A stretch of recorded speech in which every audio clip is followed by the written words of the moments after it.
Fuck. That's not gonna work today. Gamsley with your intro. Shout out to everyone in the chat. Shout out to Asa for being late. Shout out for Gamsley. It's my fault. It's my fault. Shout out to 235 of you already in the chat. Sorry we're late. You know how it is. We will be better. I don't do it on purpose, but it's going to be a fucking section. Why, guys? Why? I even had someone say, guys, can you please not talk about this? As if we cannot talk about this. Actually, I want to make an announcement before we introduce everyone. Because of the nature of the leaks and what's happened to Insomniac, we are actually going to refrain from talking. That kind of funny can suck my. Got him. Selective amnesia of the media. You think that would afflict us? Huh? Asa, you know, I find it funny because you made a video on this channel talking about the self-righteous nature of journalists, or basically calling out the lack of standards of they have. And you thought it was, and you were resolute in that, about them like jumping on this, you know, leak stuff and all of that.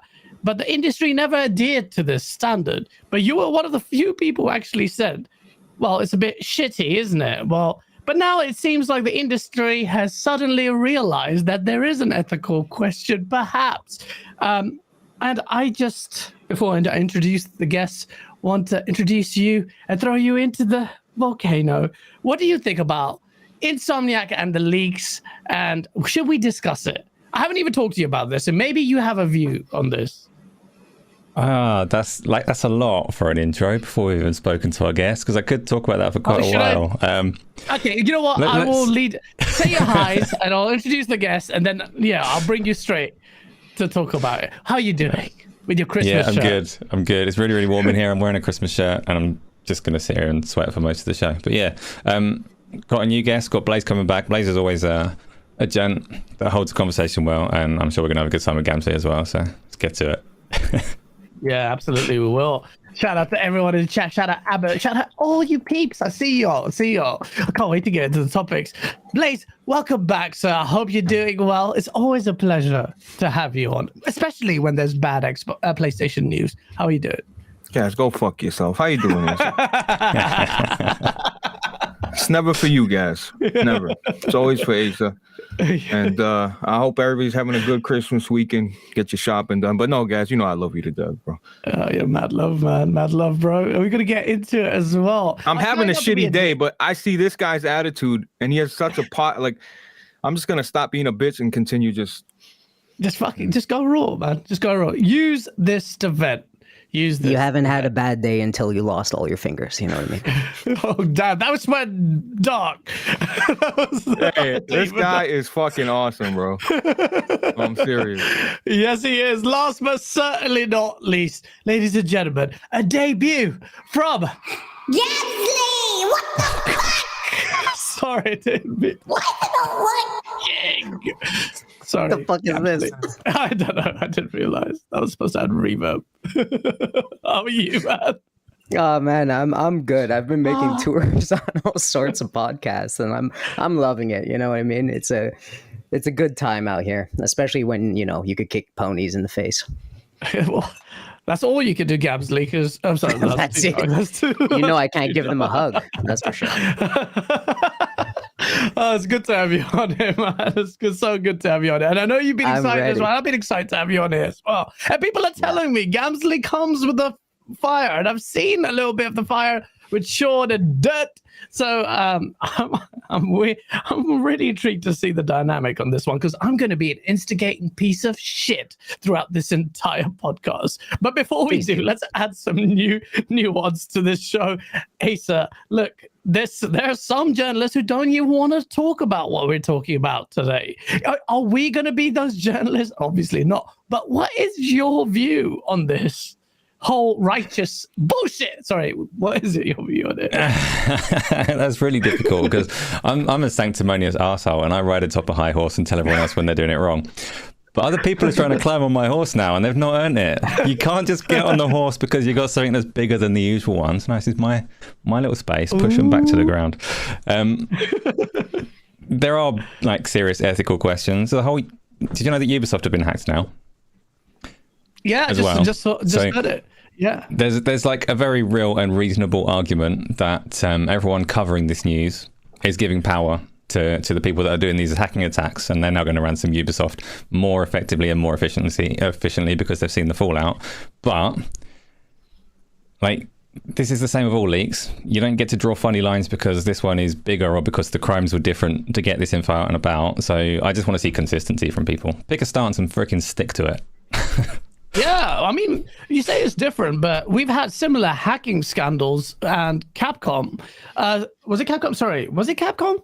Yeah, it was them, and personal details got leaked as well. So there's not much of a distinction here. And Tom Warren was out there fighting the good fight when Tamur Hussain from GameSpot and Kind of Funny were coming out saying they wouldn't talk about it. Kind of Funny rubbed me the wrong way because Greg, what's his name? I forgot his last name. Greg Miller. He's just a bit of a pony as well. And for him to say, "Oh, I'm not going to talk about this shit," when he was clips, shout out to J-Rock, clips of him, like literally just talking about just 12 weeks ago, 11 weeks ago, not even that long ago, talking about leaks. So I'm just like, suddenly, why is it that we had a hacking scenario before and there was nothing of this sort?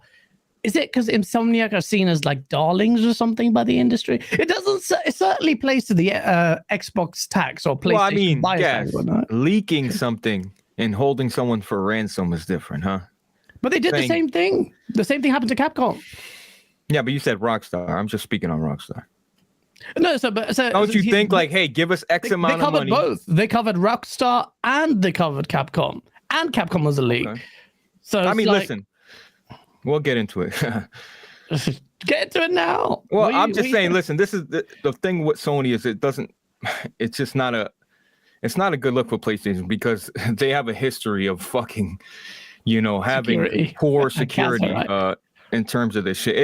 It's very unfortunate. And it doesn't matter if it's Insomniac. It's unfortunate to any developer that's doing all this hard work behind the scenes. Yeah. And they don't get the chance to reveal it or show off shit themselves. But, I look at this as a positive because if they had such, I don't know, this build looks like pre-alpha, along that. But I look at it in a positive way, man. I think this is a good thing that it happened because I think all the studios, not just PlayStation related, I think all studios are gonna maybe tighten up, maybe hit the reset button, and it'll help everybody in terms of the gaming industry.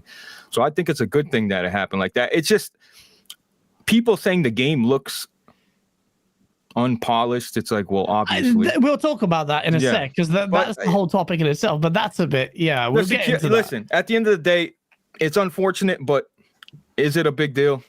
Am I worried about removing my credit card from my PSN? No, I'm not. Yeah, I mean that's the. If you after the massive hacking scandal, if that didn't deter you, nothing will. We're all kind of into it. It's so funny. We keep hearing all this stuff about the leaked like information and the employee stuff and all that stuff. Look, no, guys, nobody's fucking asking for the credit card information. All right. Yeah. For decades, everybody has been going on websites and news outlets and podcasters to listen to opinions, right? We're influencers, you're going for opinions and to see the news. That's what we're looking for. We're looking for opinions on the roadmap, not the fucking credit cards, all right? It's okay to talk about the stuff you saw or talk about the leaks, talk about the roadmap coming. It's been done for fucking ever. Can I say that again? Forever. This hard stance just because my friend's cousin works at Insomniac is a little bit fucking ludicrous.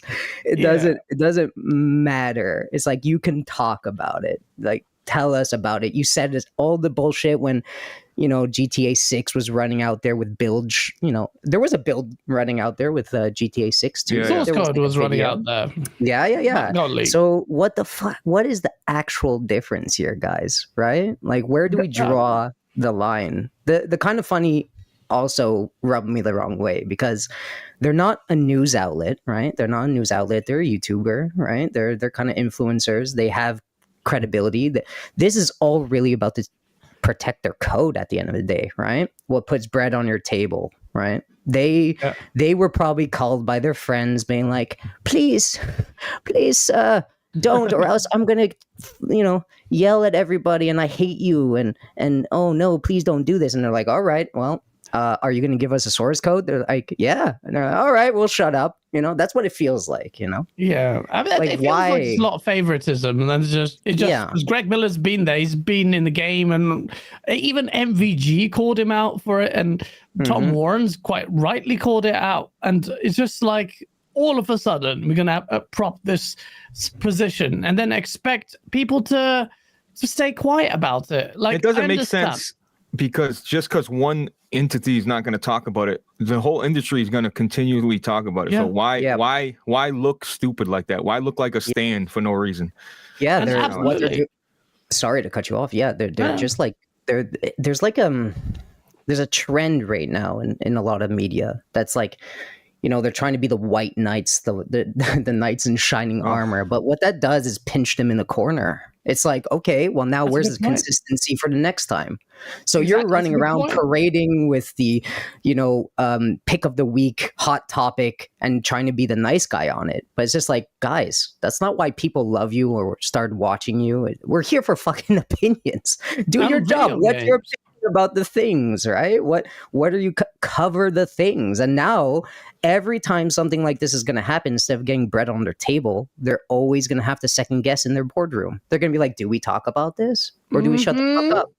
Right? Absolutely, they've put themselves in a corner. that's the problem. Here's the position That's they're the going to problem. maintain going forward, because I That's it. suspect they won't, and you can expect them to get it from the community. It was like, oh, you're talking about it now. What happened here? So the Ubisoft one, let's see whether they cover that or not. Don't it worry. is- I don't know That how one's really people easy. watch. Cool. Yeah, I don't know how people watch these big channels. They're just. I'm sorry. The bigger you get, the more disingenuous you get. I swear, because you're paid Yeah. off. I don't understand how people continuously watch that when you just know what's coming out of their mouth is fake in some way. It's bullshit. It's altered. It's This is shit, though, isn't it? I'm not trying to have a go at them. I really don't like that content. And I don't know anyone who does watch their content. You might say, oh, because you guys are small guys, and that's why you're saying you're ganging up, but genuinely don't find them interesting. Like, yeah, me either. No, they used to be. The funny part is like when Colin used to be there all this bullshit, all this like the white knighting has become huge ever since like the election, that right? divorce between Greg and Colin. And also like all that started with the election. Like, I mean, when politics were blowing up and everybody was starting to get fed up with each other. I mean, this was the blowback, right? Colin was in there and he was a different opinion and a different style, and it made their podcast kind of interesting. There was a back and forth difference of opinion, and then all of a sudden fucking things get heated, everybody tries to get their way, and then you put on your suit of armor and you try to be the nice guy, and now this is the result. Now we have all these fucking boring ass big channels running around. I used to heavily watch them and now I can't stand them. It's just so neutral in so many bad ways. Safe. I can't do It's it safe. anymore. Safe That's it. and neutral, and not with any sincerity. That's the problem. That's so it. you're going to say No something about that consistency. Ubisoft being an easy one. Oh, I don't think they're going to cover that because that's very easy. You'd need to have a complete lack of self-awareness to say this one day and literally copy the exact same kind of hack like 3 days later. Yeah. So I don't think they're going to cover this one. But where it gets more grey and more shaky is if you're taking a stance against leaks, which is like I'm not a fan of them. And as you say, I've done a video about it and all the rest of it. I don't like it when people try and facilitate this. Typically, when the source of a leak is someone like breaking an NDA or something like that, people that are encouraging that and trying to capitalize off of that news directly are essentially facilitating like a crime, and you can call it minor, but it's pretty black and white. There's wrongness happening there. And if you want to take a stance, and I appreciate some people don't, like when we talk about Tom Henderson, his views, he's got his opinions, they're different to mine, but I can respect that. But if you're going to take a stance, take a stance. If you don't like facilitating and encouraging illegal leaking of information, then do that. And everyone's going to like fall back on this this personal data in this one. Not a single person is talking about the personal data. Not a single person is seeking that information. Not a single person is trying to get any exposure of that information. No, nobody's asking for it. And of course, and it's obvious. So I just want consistency, and we're never going to get it. The kind of funny one is like an exaggerated comedy example of what the whole industry is doing right now. It's kind of funny, I will say, boy, it's kind of silly. Funny. It's kind of garbage. Place. Sorry. Yeah, no, it's that. So, what is your stance on this? What's your stance on that? Like, I why caused don't you trouble think because people I just. My stance was fairly specific. It was towards people that facilitate it, who set up like Discords and back channels and things to try and encourage people to breach NDAs so that they can chase internet fame.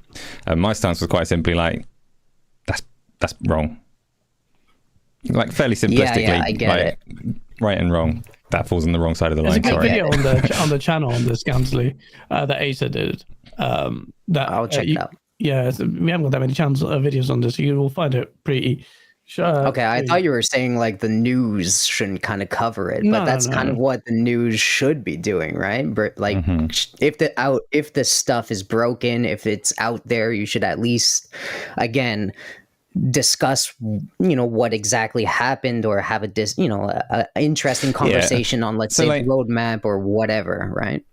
That's for part this of news. big shiny example, like for us, obviously you could say that we're covering it and we're granting exposure and all the rest of it, but you can't realistically put your fingers in the ears and pretend that this stuff isn't already out there, and pretend that like if someone asks a question about the Wolverine game and just pretend you haven't seen it, because of course you have. What would be wrong is like being the ones that are trying to pay for that information to further your own agenda or something like that, like encouraging the hack directly like that, which is absolutely not a thing we're doing. Yeah, no, absolutely. And really, you and this is not just virtue signaling like the others do. You have to feel for Insomniac, because it's got to be devastating. If you put yourself in their shoes, and if I put myself in their shoes and set a tiny, smaller level, a YouTube video that I work really hard on, and the incomplete version of a source video goes out early, I would be devastated. I'd be so angry if someone did that. And anger is really what the message is. So Insomniac came out and released a press statement, and you could tell they were pissed. Here's a question for you guys though. Let's say that did happen, and your friends are YouTubers, right? Or your friends have a channel or a news site. Would you call them up and be like, if you fucking put this here, I'm going to get angry at you and never going to give you videos again and never work with you and go fuck yourself? Would you do that, guys? I mean, that's slightly more horizontal there. That's like like a Insomniac reaching out to another studio and saying, don't share it. But if it's out in the wild and people are sharing it, I can't stop them. It's just like, I'll be annoyed that people are sharing it though. And Insomniac will have every reason to be annoyed that people are sharing their shit. They don't want that shit to be out there because it will ruin it. Ultimately though, I do think Insomniac will be okay. But what they say in their press statement is this. They say, thank you for your outpouring compassion and unwavering support. It's appreciated. We're both saddened and angered about the recent criminal cyber attack on our studio. The emotional toll it's taken on our dev team and the emotional toll it's taken on our dev team. We have focused inwardly for the last several days to support each other. We are aware that stolen data includes personal information belonging to our employees, former employees, and independent contractors. This experience has been extremely distressing for us. We want to enjoy the games we develop as intended and our players deserve. However, like Logan, Insomniac's resilient. The one thing they do say that's quite interesting here is that because we were looking for an indication whether or not this is going to affect the development of the game. It's inevitable it's going to affect the development of this game, especially a leak of this scale. I have not come across, even the source code for GTA was not like this. There are people playing this on PC right now, very early builds, but they're out there right now. People are making it at work on their Steam Deck. Apparently, someone was making it work on the Xbox. Apparently, it was fake, but won't take much, I don't think, to make that happen. A console award for that. But I do genuinely feel sorry for Insomniac. But they also say that Marvel's Wolverine continues as planned. The game is in early production and will no doubt greatly evolve throughout development, as do all our plans. So there's some source there. Before we go into talking about Wolverine, let me hit these super chats. Angry Hippie with a $20 super chat. He goes, Merry Christmas, you filthy animals. Shout out to everyone who celebrate Christmas. It's only a couple of days away, and you guys are going to get lit. Good presents under the trees for you. Unless you're a PlayStation fan, because there's only fucking Spider-Man. The Andrew 13 with a 5. I just have to look at you. Look at your face. Andrew 13 with a $5 super chat. Nothing in 2024 either, apparently. I mean, he's moved out now. Wolverine's rebuilding. Let's see what changes in 2024. Guaranteed nothing will change. Ghost of Tsushima, useless fucking game number 2, or what? I mean, Ghost of Tsushima? What? No. We'll talk about that. Andrew 13 with a $5 super chat. Storage SRE in big tech managed 250 petabytes, I think, plus backups. 1.7 terabytes isn't that much data. We have single DBs of that size. Also, how do they not encrypt these backups? He's speaking in Chinese to me right now. Asa, I think he's. Yeah. Have you looked at the specifics of this? Is this a? I've not looked at what's actually leaked, but 1.7 terabytes is like at least 5 Call of Duty games. So it might be small in the grand scheme of things, but it is a lot of data as well. You can fit a whole lot of details and text and presentations within that space. In terms of encryption, I bet you it is. It probably is encrypted, but these are very good hackers that know what they're doing, that hack hospitals, that hack other firms as well. I see a lot of people saying this is Sony's fault and they should have better security. If you ever work anywhere near IT security, you'll know that it's a battle you're not actually going to win if someone is intent enough to try and take you down. So I wouldn't say they've necessarily. There should be, Sony should be conducting a massive investigation on this, and I'm sure that they are, to find out if there has been any sign of negligence, anything that they've done wrong. But realistically, if you're a target, you're a target. So I wouldn't instantly assume that they've just fucked up there. No, hackers are crazy. Did you see that thing about the GTA hacker? He got sentenced for life. Life, Gaz. Like, what the fuck? Did he? I thought he did. I thought it was life. No, he got an indefinite hospital thing, which is renewed and reviewed every 6 months. So it's indefinite, which means it doesn't have an end, but it's not the same as a life sentence. Oh, okay, I thought it was like someone in our WhatsApp was like, he got done for life. I'm like, what? That was the title, though. That was the title of the, I guess the art, or I mean, the article. I didn't look into it in detail. I was just like looking at it. Like, what the fuck? Life of this guy, and he went in hospital because he's autistic or something. A lot of hackers are actually. I used to work with someone. His son hacked. It was actually big on the news, mainstream news, and it was like, what the hell? And the kid was on the spectrum as well, but he managed to jerry-rig a PC out of no parts in prison. It's crazy. It's crazy. They get super, super focused on this stuff, right? That's the thing about that. And a lot of intelligence companies, or in agencies, end up hiring them because why not put those skill sets to good use, or good use? I say good use, probably nefarious geopolitical uses. Tim Allcoin, screenwriter, thank you for the Canadian 5. Xbox has never been hacked, at least as far as I know. With Sony being hacked multiple times, do y'all think Xbox could eventually be hacked? Merry Christmas. I don't. There's a good explanation for Xbox. that, right? Xbox not being hacked. What's that? They don't have. Why is it, Blaze? They got nothing interesting, brother. I know. We already saw that coming. Fuck. Hilarious. Holy shit, that's a knee slapper. You good, brother? Oh, man, that was a good one. Man, if I had a full 5, I could clap for you. Oh man. Yo, Raptor Press Network with a $5 super chat. They said only 2% of the data was purchased. The credit card plus personal info was probably the stuff that was bought. No one outside the industry cared about the games. No one outside of the industry cared about games. Yeah, so that's the stuff that did leak, the stuff that's on social media and the Wolverine and all the rest of it is all the stuff that the hacking group could not find a buyer for. So any data that they got that was actually valuable to them didn't go public.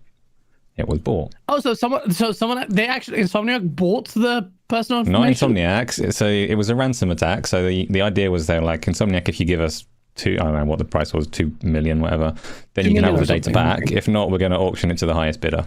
The highest bidders did not want that much of it, but something very sensitive. Ah, You hear that? They didn't want much of it, Blaze. Just saying. It still came out there. And I know why, because look at Excalibur with a $10 super chat. I'm a PC gamer who's, shout out to you, Excalibur, thank you for the super chat. I'm a PC gamer who strictly games on PC, and even I have to acknowledge that there is an Xbox tax. The tax is media opinion, perception, and fairness. Sony's special leak treatment is just another example. It does, like, on the back of when this narrative is just about to die, boom, this happens, and Kind of Funny do it, and GameSpot do it, and I'm like, right. Like, even I have to be like, come on, bruh. Like, what the fuck? It's taking the piss. Where's it gone? Boom. ASAL Gaming, thank you for the $5 super chat. Looks like Wolverine came out on PC day and date before PlayStation 5. It's working now. That was a good one. I read that one. Shout out ASAP Gaming. Games Lord with a $2 euros. Slightly surprised that you care about Insomniac, Gaz. Why? I'm not a heartless piece of shit. Just because I'm an Xbox doesn't mean I don't care about game devs and the work that they do. They work hard, man. Like, when I read that press statement, anger was the thing that I would have most definitely have felt. So yeah, of course, man. Insomniac are talented studio. Just because I don't like Spider-Man doesn't mean I'm not gonna hate on them. God Emperor Sofa King with the 2-month membership. Shout out to you, man. Blaze, are you Mooch and Brap gonna say Tom Warren's not a journalist? He's a pundit because you don't like what he says about your precious PlayStation. Tom Warren's a fucking bitch. Move on, huh? Wow. Abdul with being a member for a month. Ponies. PlayStation 5 outselling y'all 3-1. Reality. Sony gets hacked 3-1. Talk that shit, Gaz and Gamsley. Bro's got Wolverine running on Series X via dev mode before PlayStation 5. Fuck. Hey, they got hacked 3-1 is pretty good. Who said that?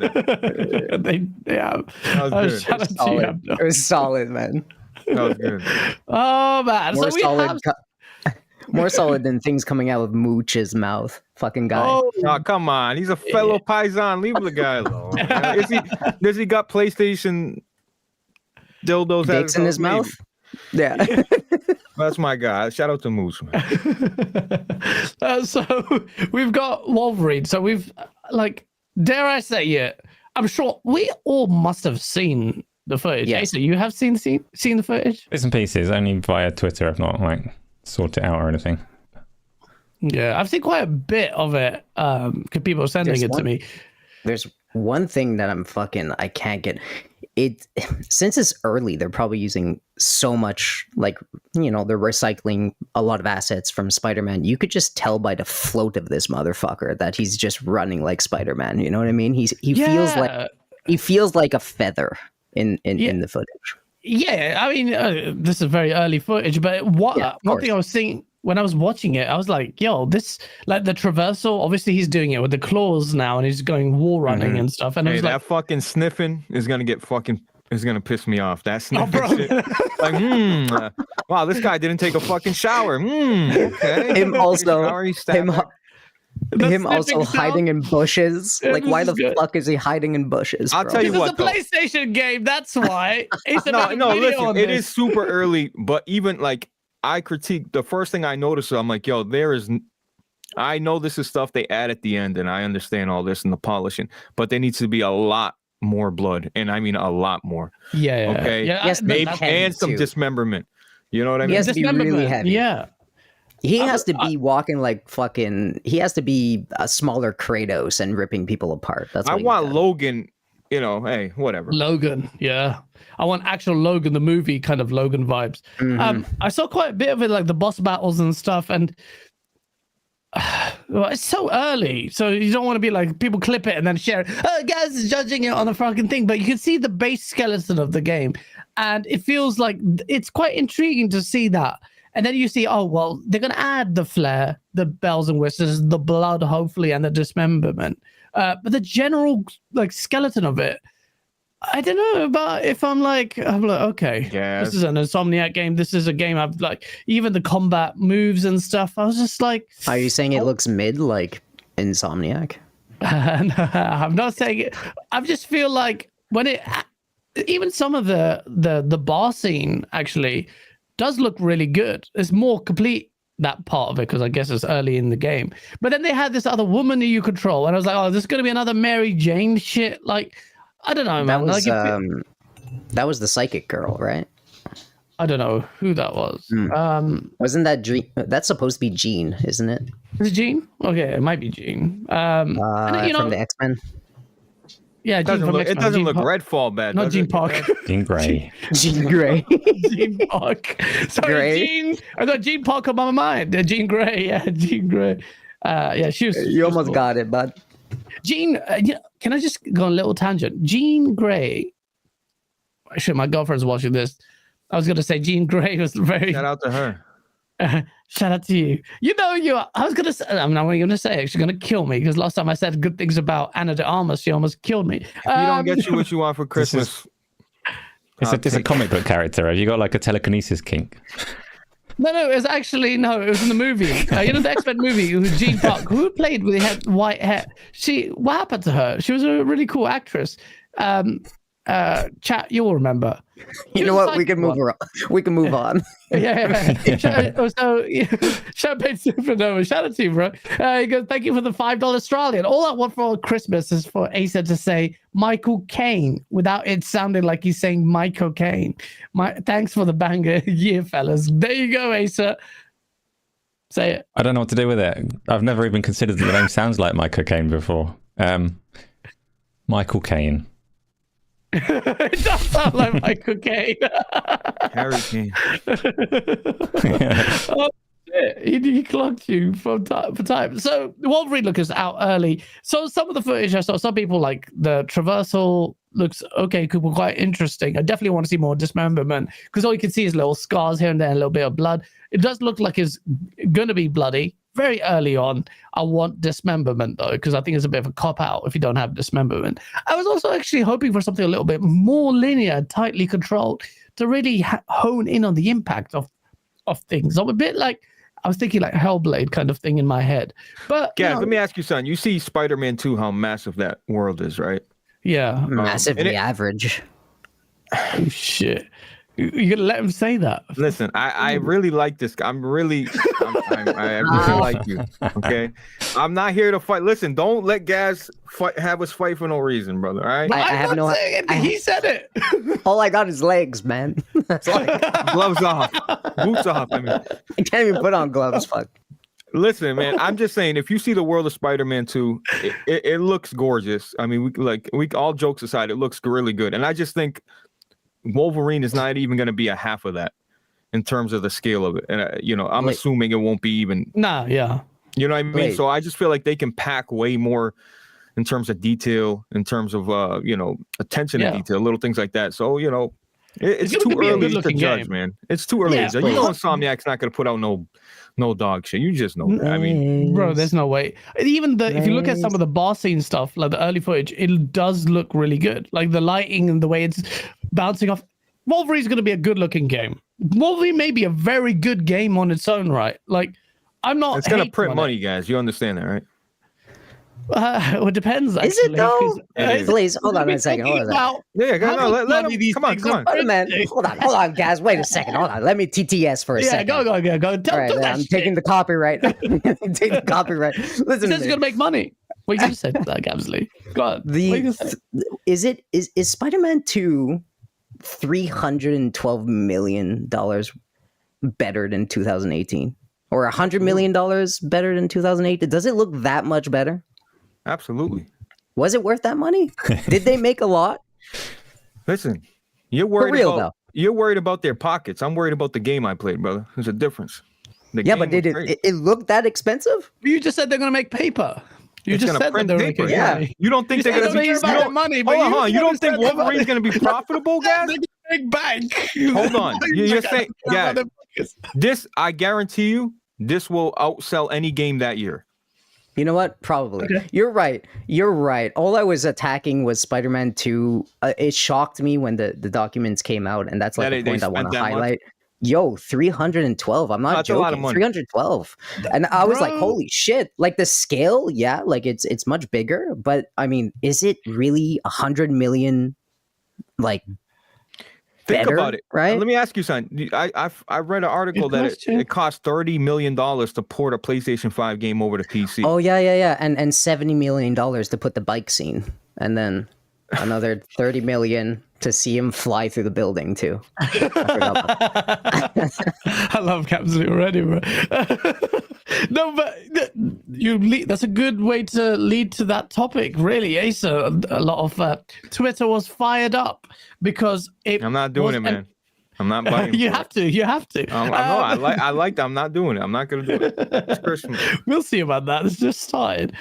So we've seen the discourse surrounding. Well, one of the things that this revealed, and it's weird that this was part of the information that was revealed from this, because there was stuff about Sony's stuff, and well, let's talk about Insomniac. The development budget for this was eye-watering, and for ages we've been saying that this position is untenable with the industry, with spiraling dev costs. And then here we come out, and a figure that is so eye-watering is like everyone was like, "Yo, hold on, this is costing a hell of a lot now," and the profit margins don't seem that high. I'm trying to pull out the figures as well, and I can now understand clearly why Jim Ryan and everyone are desperate to push on gas, because there's no recurring revenue with these models, and they're really investing a big chunk of capital or expenditure to release games that will take a few years to come out.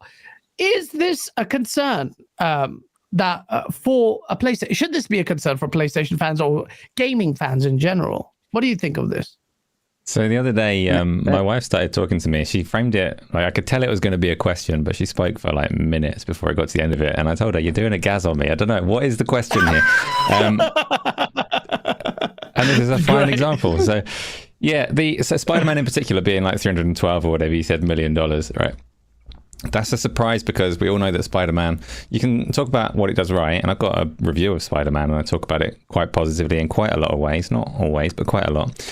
But it is fundamentally built on top of a game, right? So you'd think that would help them with the development cost, if anything. So to see that was like, whoa. Yeah, it's a surprise that it is quite as expensive as it is. But it's been answered your an issue question that already. I answered all your questions already. The throwing through the building cinematic. Yeah. Took them How much did more Halo money. Infinite cost to develop? Can we get that, guys? Can you please look Well, that up? you guys need to hack that shit. That definitely was at least 3 more years in development, and ends up being like an actual game, you know? So I like that. Whereas Spider-Man is just like, after the 5th fucking web sling thing, I'm already tired of it. And I after wanna- killing your happen. 30th grunt. Yeah, Same battle you're right. rifle. You're right. You got me. Shut up, Blaze. All right. Shut up. Well, the 500 grunt is the same thing. But I mean, there's a serious conversation to have about that. And really, people are very surprised. We've always said that Sony's relying on the same formula and these derivative formula. They build the base. God of War Ragnarok was similar to 2018. And then the budget's still high, despite the fact that it's derivative of the old engine. So how long can this go on for? Because it's not sustainable. In all seriousness, though. And I will read to you Sean Layden. Back in 2020, he had the wisdom to say this. He says the model is just not sustainable. He explained that the current generation development costs reach between $80 million and $150 million. That was back then. Now we're talking $300 million. And he says, furthermore, AAA budgets have historically doubled each generation. So he's right. I don't think that in the next generation, you can take these numbers and multiply them by 2 and think you can grow. I think the industry as a whole needs to sit back and say, all right, what are we building? What's the audience expectations? What is the best way to get our story across and say what we need to say? Asa, if this is like reaching a tipping point, what happens? I mean, we are desperate for quality. We have certain benchmarks. We can be unreasonable bastards. So what happens? Like, can it change, That's or is interesting this framing, industry going to implode? It hasn't just hit a tipping point. These conversations started around the time that Gears of War 3 launched, when Cliff Bleszinski was very public, saying like, we need to kill the second-hand market. We need to add microtransactions because AAA budgets are spiraling and it is not sustainable as it is right now. And it's been an issue that the industry has been trying to address in various ways ever since then, with microtransactions, season packs, map packs, trying to get digital at the forefront instead of that second-hand market, like trying to kill the second-hand market. All of these things have happened, and it is a real problem. Sony's approach to it has been to take on big licenses, mitigate risk, spend the money still, make these AAA games, but they can't afford to have much in the way of new IP because they need them to sell. They need them to make back that budget, and it is a very difficult position to be in. Chasing Gas is their latest endeavor. Like I said last week, they seem to be a little way behind even the Ubisoft curve on that one, so I'm not sure it's going to work out. Microsoft are shifting the entire paradigm of the industry in a way that hopefully is working for them, but they've got massive resources to cushion it. We know it didn't work for them for the first several years of it. Like, it's been a big amount of money that they needed to eat. So, and Sony needs to try and pivot and get somewhere as well. It is massively challenging. One of the best things about the stuff that has come out is you can look at all of these presentations and things, and they're all framed as like questions, and Sony's got some executive somewhere, because these are like secret presentations shared amongst executives, and they've got an executive that is asking the correct questions, but essentially like podcaster level questions. They're asking the questions that everyone has been asking for years. Like, can we make money from there? Can we make money from there? Same questions that everybody has for them. And one of the things that came up that was like, oh, that's interesting, is the concept that they might pivot a little bit and make more AA games, which is weird because the pivot away from AA games was a response to this very situation. So for them to now be asking like, oh, maybe we should do more AA games, what's happening here? What data are you following? Because the data the first time led you to low risk Spider-Man IPs. Now you're talking about what all your fans are asking for and going back to AA. We'll see what happens, but it is just poses questions at the moment. Man. Yeah, I agree with like Blaze and everything. Like, I mean, AA is super important. Now, it's so simple to me. In my head, it's so simple. It's like, guys, like, you don't have to have Spider-Man be this big cinematic experience.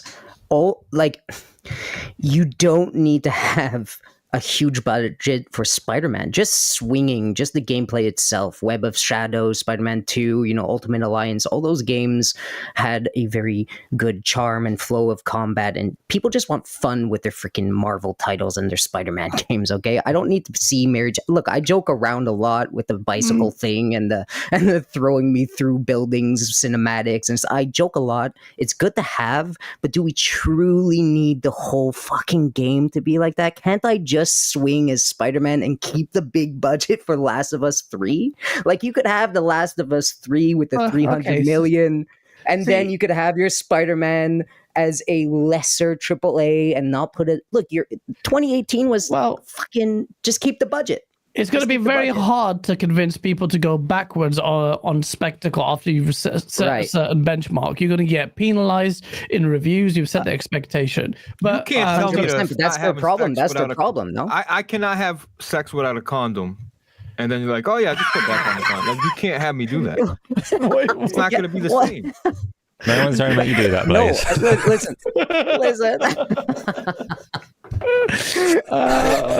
That's a weird analogy. I understand that, but it's like no, but you also get what I'm trying to say. No, I do. You're 100% right too. You're not even. But you understand what I'm saying? It's like, I don't need my Spider-Man to be that thing. Well, you could probably do the same amount of storytelling. You're a talented dev. Everybody's writing Insomniac's dick for being the best dev in the business all of a sudden. You're talented. You could find a different way to they're not.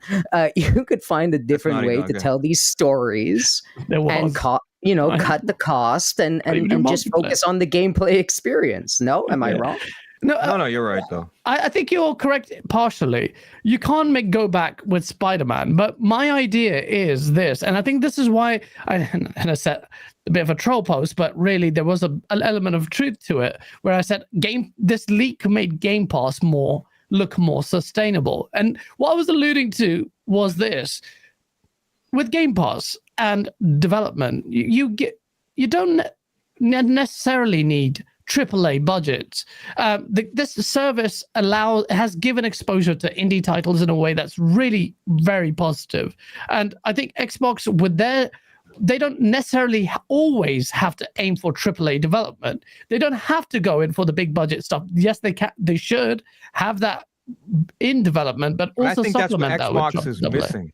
I think that's what they need. They need just one or two or three. One or two of those fine. games. Yeah, not every game has to be a big AAA game. I agree with that. It really is a waste of money and resources. But I don't know if it's the whole Marvel thing, but then when you look at all the other PlayStation games, they go for the big spectacle. And so, you think it's a Marvel thing, but you keep looking and Sony keeps like doubling down on this, bigger, better, more cinematic, And then that kills PlayStation's appeal for me, man. Because for me, the PlayStation that I used to love was the PlayStation where I had Siphon Filter and all of those games and weird games like Ape Escape and stuff. That was the magic of PlayStation.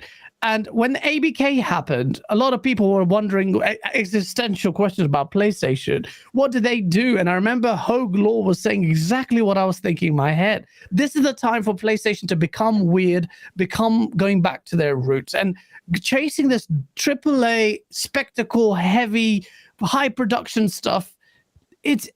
I was asking this question with Uncharted 4. When is this going to get tiresome? Because I feel like substantively, in terms of gameplay, you're forsaking that for spectacle. We're seeing AA studios do some beautiful things. I think what's going to happen is it is going to correct itself as we're seeing Unreal Engine 5 become so much more powerful in the hands of even indie developers. You're seeing that tech enable developers to realize more spectacle for less, and I think 100%. that industry is going to catch up, and PlayStation is going to get, PlayStation will have to balance that out. Now it's struggling with this gas model. It's quite urgent. Yeah, but it's like you guys said, like, are we going to allow PlayStation to make double A? Like what I was saying about Spider-Man was a kind of like just saying, look, with Spider-Man, they have to kind of go. I think they had to go with the big budget because we learned they could lose the license, right? Was that a thing? Like they could lose it. So they maybe had to pour in a lot into this thing to make sure that it sells and make sure that it's big and being respected. And exactly, it's being respected and you get the sales and then you could keep the license. I understand that, but like, what I'm saying is like, Ghost of Tsushima, right? The next one, does it have to be 300 million? Are we going to allow that game to not be 300 million, right? Since you've set the bar so high on yourself and you're like, let's cancel everything that doesn't look like this, right? Well, yeah. So that's when does it stop and when do they pivot? Ghost of Tsushima. You're right. Ghost of Tsushima is a good example because that has no tie-in to any franchise. So if I were to ask you, I know this is a hypothetical, but have Ghost of Tsushima play very similar to the first one, but with a little bit of an additional sheen, and tell a compelling story and obviously refinements in gameplay, I think people will be happy. I think people will be okay. Whereas I think you've made a good point about the expectations and pressure as a result of that license. Maybe perhaps they felt like that because they have milestones with that. A lot of people, as a result of those milestones that got leaked, they had to sell, was it 6 million? 6 million? 6 million copies of this, which I'm sure they have. Well, they will get there. But that 6 million quote is going to keep increasing over time. I imagine so. It's not. I mean, the industry has to pivot because the 6 million was like sales, specifically like sales of the game. I think it's for X-Men, the 6 million. So Spider-Man probably has a similar clause in it, but it has to pivot because the industry is pivoting. So if you were to have Microsoft negotiating for a Marvel contract, say they wanted to make a Hulk game, and then Marvel said, or Disney or whatever said, you have to sell 6 million of this, then you're going to end up with Blade, because Microsoft don't sell the games because they've shifted model. But as the industry shifts model, all these contracts and deals will shift model as well. They just have to. The question on budget though is like, it's quite interesting because you want, like, PlayStation fans want these cinematic games. Blaze loves them, right, Blaze? You're not going to sit there and say you hope that Last of Us Part 3 is like a lesser game than 2 in terms of budget and resource that's put into it, or any other PlayStation game. Microsoft fans and Xbox fans probably want these games as well. And you look at a title like Gears of War, you probably want them to invest that extra money and bring it up to that level of polish. But you look at Microsoft's motivation when they're selling this on a subscription service, and it's not necessarily the same because they're not getting that direct return on it. So they could release Gears of War 6 for 100 million or 300 million, and it doesn't necessarily make a massive difference in terms of the return for them. Like a bit, but not in the same way as directly selling these things. And then you look at games like Grand Theft Auto 6, which is freaking huge and not going to appear on a subscription service, but people want everything, right? You want the AA games and you want the AAA games and you want models that can support them all. So it's not a simple case of like one model is correct and everyone has to follow it. We don't want everyone to follow the same model entirely. There's lots of things. We want everything all at once. Yeah, no, absolutely. You're absolutely right. And there is space for all these models to compete. I feel like Microsoft's model, though, is more future-proof because it will facilitate all kinds of budgets, whereas PlayStation is almost kind of... So this is the other part. I'm sorry, I'm going to interrupt you there and just finish, because I typically agree that Microsoft's model supports a really diverse range of budgets and project sizes and all the rest of it. But one of the interesting little data points that came out was about Horizon Forbidden West. Because you always get people externally pressuring Sony saying they need to put all of their games day and date on a subscription service and they'll make XYZ more money. But Horizon Forbidden West, they put onto a subscription service like a year after launch, and against their own projections, that cost them 85 million that they would have made from that game. That's because that game sucks, right, Blaze? I was going to say that. Actually, I'm not a big fan of Horizon, so you can have that one. Okay. But you know, I like it. You guys don't get the same. Hold on, guys. You don't get the same. Oh, that's a Game Pass game. What do you mean? You don't hear. You know, like when you see a game, it doesn't have a lot of budget behind it. It's kind of looking like it's got that Redfall. It just doesn't look like they poured a lot into it. And you're like, oh, that's a Game Pass game.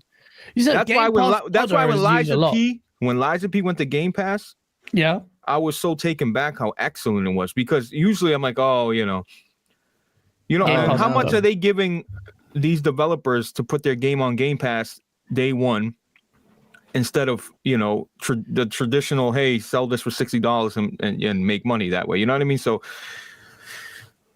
I don't know if it's I mean, the future. The answer to that is, what is Halo's budget again?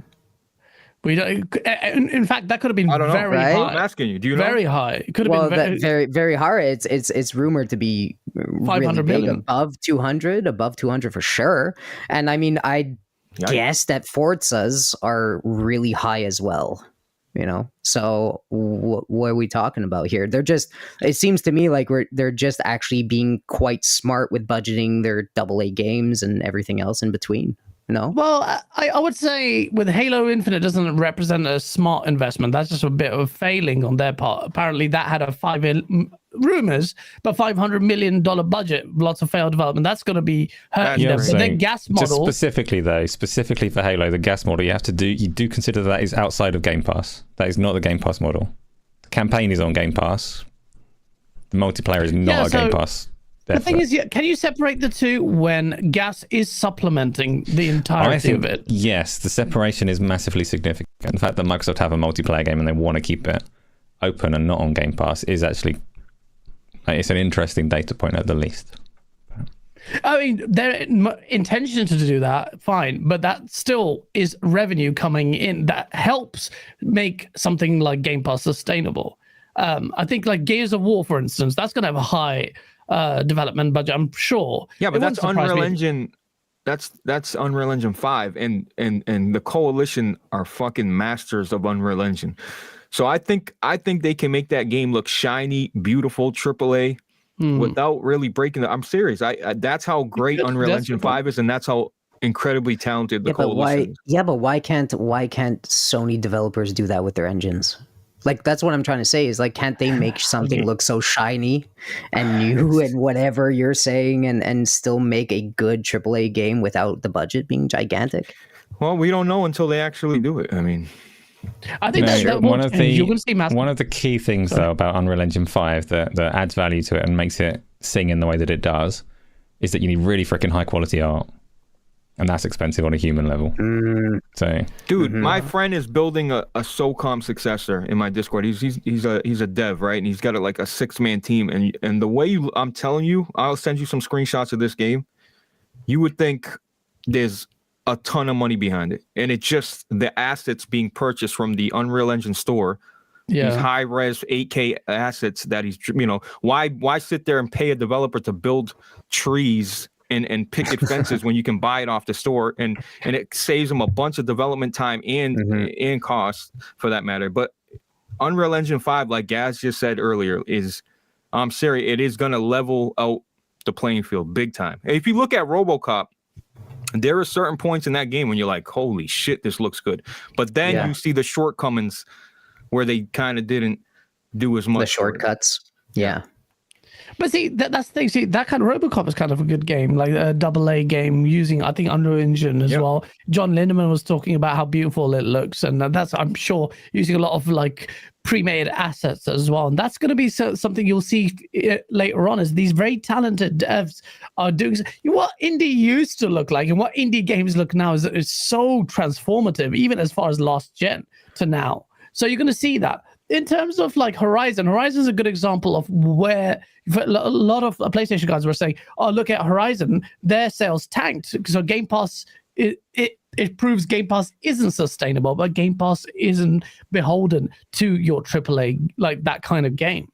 I think games look good where they're at right now. I think if developers just goddamn focused on gameplay, this ain't a shot at Halo. This is a shot, like seriously, like when I shoot a watermelon, let it, like the little things, details. Like the games look good enough. Halo Infinite is a good looking game. These games already look good enough. Just add more, make things more believable around me, and like the things I AI, physics. With. I agree with physics, big time. NVIDIA physics was like a little gimmick that went, but like you play like Borderlands 2 and you see all the particle effects on PC, it's not even the same game. It's like, holy shit, this looks awesome.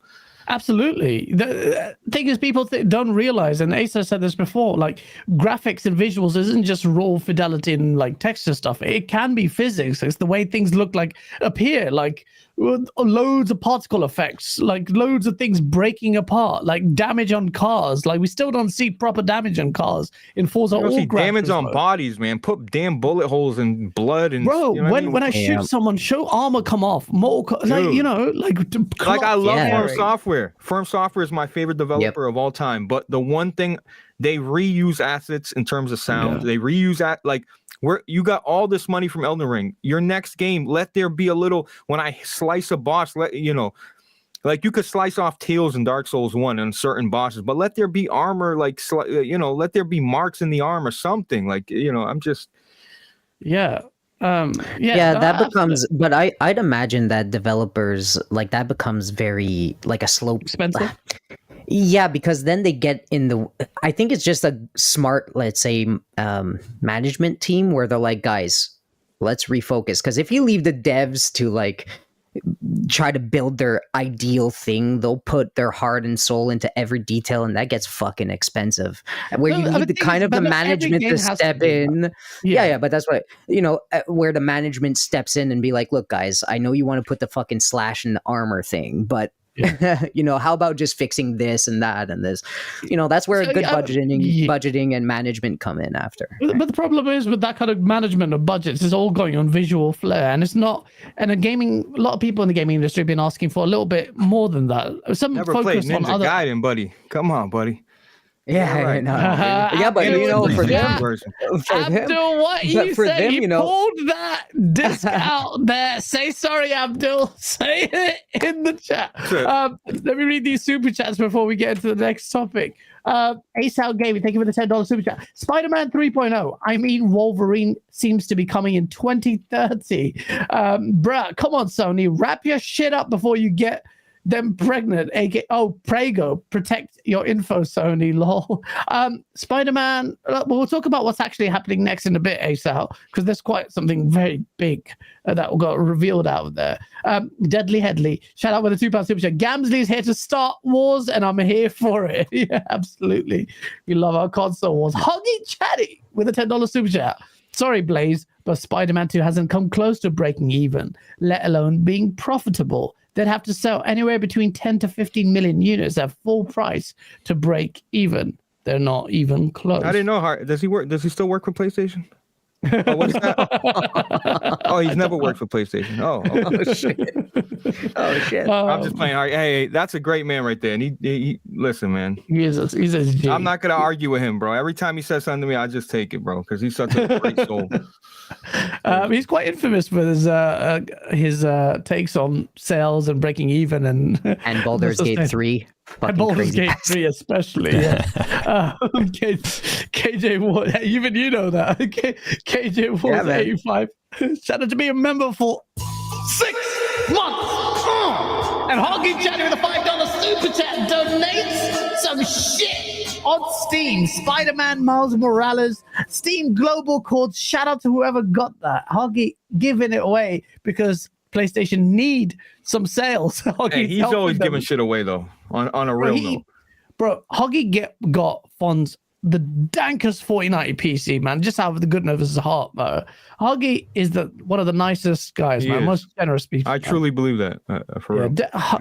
It's undeniable. Where's my 4090? Where's my 4090? I need Hargeet? it for Also, anything, Hoggy. No, that's fine. I need some new hands, Hargeet. God damn it. I don't think he can get you those. Well, we might do. Champagne Supernova with a $5 super chat. Let's hope there isn't any superhero fatigue like we are seeing with Marvel Phase 4. Insomniac is locked in as the Marvel studio for the next 10 years. This is a good point. I want to get your take on this, Blaze. Are you a little bit salty, or are you happy that Insomniac are now committed for a very long time just to Marvel games? Yeah, I said this yesterday, and this was in the monks of all PlayStation guys. I was disappointed when I seen that timeline and see no Resistance, and you know, listen, Spider-Man 3, cool. You know, like these games are great, excellent games. They're system sellers, all that. But I don't know why Sony hates their library of the past. Like, I don't understand why they hate it. Like, a Resistance game would have been such a fresh take. It's a first-person shooter. Yes. You guys are doing something different. All right, and you're going back to a beloved franchise. So yes, what they showed was impressive. If they can meet those quotes on that year timeline, which it's going to be tough. But yeah, you know, look, it's cool. An X-Men game, and you know, Spider-Man 3 and the spin-off to Venom. It's just, damn, man, I want Resistance. You know, like, I love what you're saying. Honestly, Blaze, I've gotten shit by saying like the best thing Insomniac made is Resistance. Like, dude, that game is so good. It failed. I mean, Insomniac sucks and it failed against Gears of War. But anyways, point is, it was really good. It was the best thing. How do you give a compliment and shit in my mouth at the same time? What's wrong with this guy, bro? A lot of practice. Okay. Self-defense mostly. But for real, like, it's such a good thing. Here's a question though. Do you think that part of the whole deal, right, of getting Insomniac for dirt cheap, do you think they knew that this was their thing? Like, did they know that, oh my god, we get purchased for this price, but we get Spider-Man? You know, do you think that could sweeten the deal? Also, do you think it's like a Bethesda kind of what happened with Bethesda and ZeniMax, where their games weren't selling a huge amount? Well, they were selling, but I mean, there were small projects really underperformed and they were in trouble, so they took on a kind of a Marvel license to grow their name, get that money. Do you think Sony even purchases anybody without the moves of Microsoft, and you know, for that matter? Right. You know, they have such a relationship with Insomniac. Do you even think they purchase them, or they think like, holy shit, here comes Xbox backing up the truck. Let's try to grab these, you know. I'm sure there's more. I don't know. I think both. I think both companies, like Bethesda and Insomniac, I think are both in the same boat where both of them kind of needed a flare up, and both of them needed a little bit of money. And I think, but it's weird. Insomniac wanted their independent, like, oh, we don't want to be bought. Like they came out and said that multiple times, like, right. But financial speak, right? Financial speak. Yeah, I mean, they barely break $3 million. $500 for them. Yeah, well, that's what I mean. They barely. I mean, all Ratchet and Clank games are what, 2 to 4 maybe million per unit, and then they make Resistance, which didn't sell well either, and then they make Sunset and blah blah blah blah blah. Don't you think maybe it was a financial help kind of thing? Yeah, no, for sure. But I'm not trying to, like, I think Sony is a different Sony, man. I think they were the arrogant. Well, I'm not saying they're not arrogant now, but they were like, the generation don't start when it just nowadays Sony, I'm telling you, they can put out dog shit and people are gonna buy it. I just feel like they got that type of pop culture right now. They just but seriously though, you know what I mean? It's just they're so big there now, and they're so like seasoned now. Like Guerrilla Games making a Killzone game, I think they're such a seasoned developer now. Their engine is just gorgeous. Why isn't it? I said this on King Thrasher Show. Why is the PlayStation guys not asking for Killzone? Dude, because they're fucking weird. I just don't get it. Man. But bro, it's you and BG are the only ones asking for it. And all the other PlayStation guys are like, oh, we're happy that Naughty Dog is going to single player. It's so fucking annoying. But luckily, I'm more of an Xbox fan. I don't give a shit. I'm like, oh, fine. Just you've committed PlayStation to the same old formula. But part of me wants PlayStation to do well and do multiplayer well. This is the chance. This is the time. You know what the now PlayStation guys are doing, guys? They're looking at the last 10 years and saying there hasn't been PlayStation game multiplayer games coming from PlayStation. Not many. If they were, they were tacked on. Here's Uncharted 4 multiplayer, right? And I just think they're looking at it and they're like, oh, we've been doing fine, right? We've been exactly winning Game of Year awards and bullshit. Oh, you guys, It's aggravating. It's frustrating. Nobody wants multiplayer from Sony. I want SOCOM so bad, dude. There's so many games that they could remake. Dude, Nazis in space with the Decima engine. Like, are you kidding me? The Hellgas, that would be so dope. But now they got it. Yeah, man. Now with their new reputation of being banger after banger and their standard of being game of the year, I don't think that, like I said before, I don't think they could even do that anymore. I don't think they want to take that risk anymore. Yeah, exactly. Like they don't want to revisit that bullshit. That's ridiculous because for them to say we don't want to take a risk and then make an IP, which is the biggest risk you can do in this industry, is ridiculous. But then it's VR. I have to say what I said last week as well. You talk about PlayStation fans as this like entity and hive minds that don't like multiplayer games. Yes. Most people with a PlayStation 5 are playing Call of Duty and FIFA and Madden, and they like multiplayer games. So it's not true. It's like 1,000 people on social media that don't want multiplayer games from Sony. They're the core gamers we're talking about. The ones who have a loud vocal noise that we see. We don't see like... Not the core gamers, the social media gamers. Again, that's not the same. Yeah. I just hate that this whole stigma of, oh, they got to make a gas game. Like all these developers are throwing fucking noodles on the wall, hoping it sticks. Instead of coming up with something creative themselves, they're just it's a copycat league. And I just think, oh, well, SOCOM's not going to sell. It's not going to be as popular as COD. It don't have to be. It don't have to be as popular as Fortnite to be successful. Yeah. You're right. And PlayStation guys will buy that game, and it could be something really intriguing. And we might get it, but in the form of gas, because that seems to be the way the multiplayer seems to be done. People have been asking for Bloodborne remaster or number 2 forever. Like that's such a beloved franchise, and they're so fucking scared to do it because they're not From Software and they can't actually make a good fucking game. So surprise. Anyway. Well, they did with Demon Souls. What do you mean? Ground up, okay? Ground up, actual Souls game. No, but Demon Souls was amazing. Mike with a $5 super chat. The old model of pouring millions into a game and waiting years for the return on investment stopped working once development costs were more than $100 million and 4+ years to develop a game. That is kind of true. Epic Treasure with a $3 Australian and another $3 Australian thing, bringing Bring Gear 6 soon. Bring in the Berserkers. I know exactly what you're talking about there. Shout out to all 630 of you. Hit the like button. We're getting source. 600, huh? Yeah. I wonder why you don't answer any more DMs from people. Holy shit. That's such a lie. That's such a lie. He doesn't He answered answer to me. he does not answer. That's a lie. So one of the things we saw out of this, which is crazy, is that we now saw the timeline of development for Insomniac's games, and one of them is X-Men. Sony have got X-Men, and whilst people were like, a lot of Xbox guys were like, I think a lot of Xbox guys did acknowledge, actually, you're getting X-Men. That's pretty cool. For me, though, and my friend Jake just told me, because he's been scouring Reddit leaks and looking at the data points, this is the killer, potentially. The X-Men game that the Insomniac are working on, there are references in there to Jonathan Hickman stuff. So you could be getting, PlayStation guys, an incredible story, an X-Men version of Jonathan Hickman. You guys have no idea how incredible that story is, and I will be there day -5. Or we can get another Suicide Squad.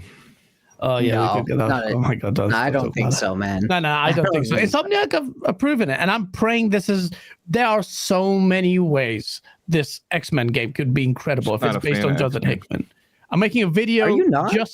No, Why not? trust me. I'm not a big superhero guy, man. Neither am I, Blaze. Neither am I, yeah? And my mate says, just get this. I'm not even a comic book. I don't have comic books. My friend said, just buy this because the story sounds really cool. I read the book, read the comic, and it's one of the best stories. I'm actually making a video on how good this X-Men game could be from Insomniac. And I think when I make the video, a lot of non-comic book guys will be like, yo, that story is mad. It's not what you think it is. It's not what freaking Xavier. He's like, he's not even in a wheelchair in this. Well, actually, there's multiple timelines in this, and it's such an incredible story that what they could do in terms of gameplay is huge.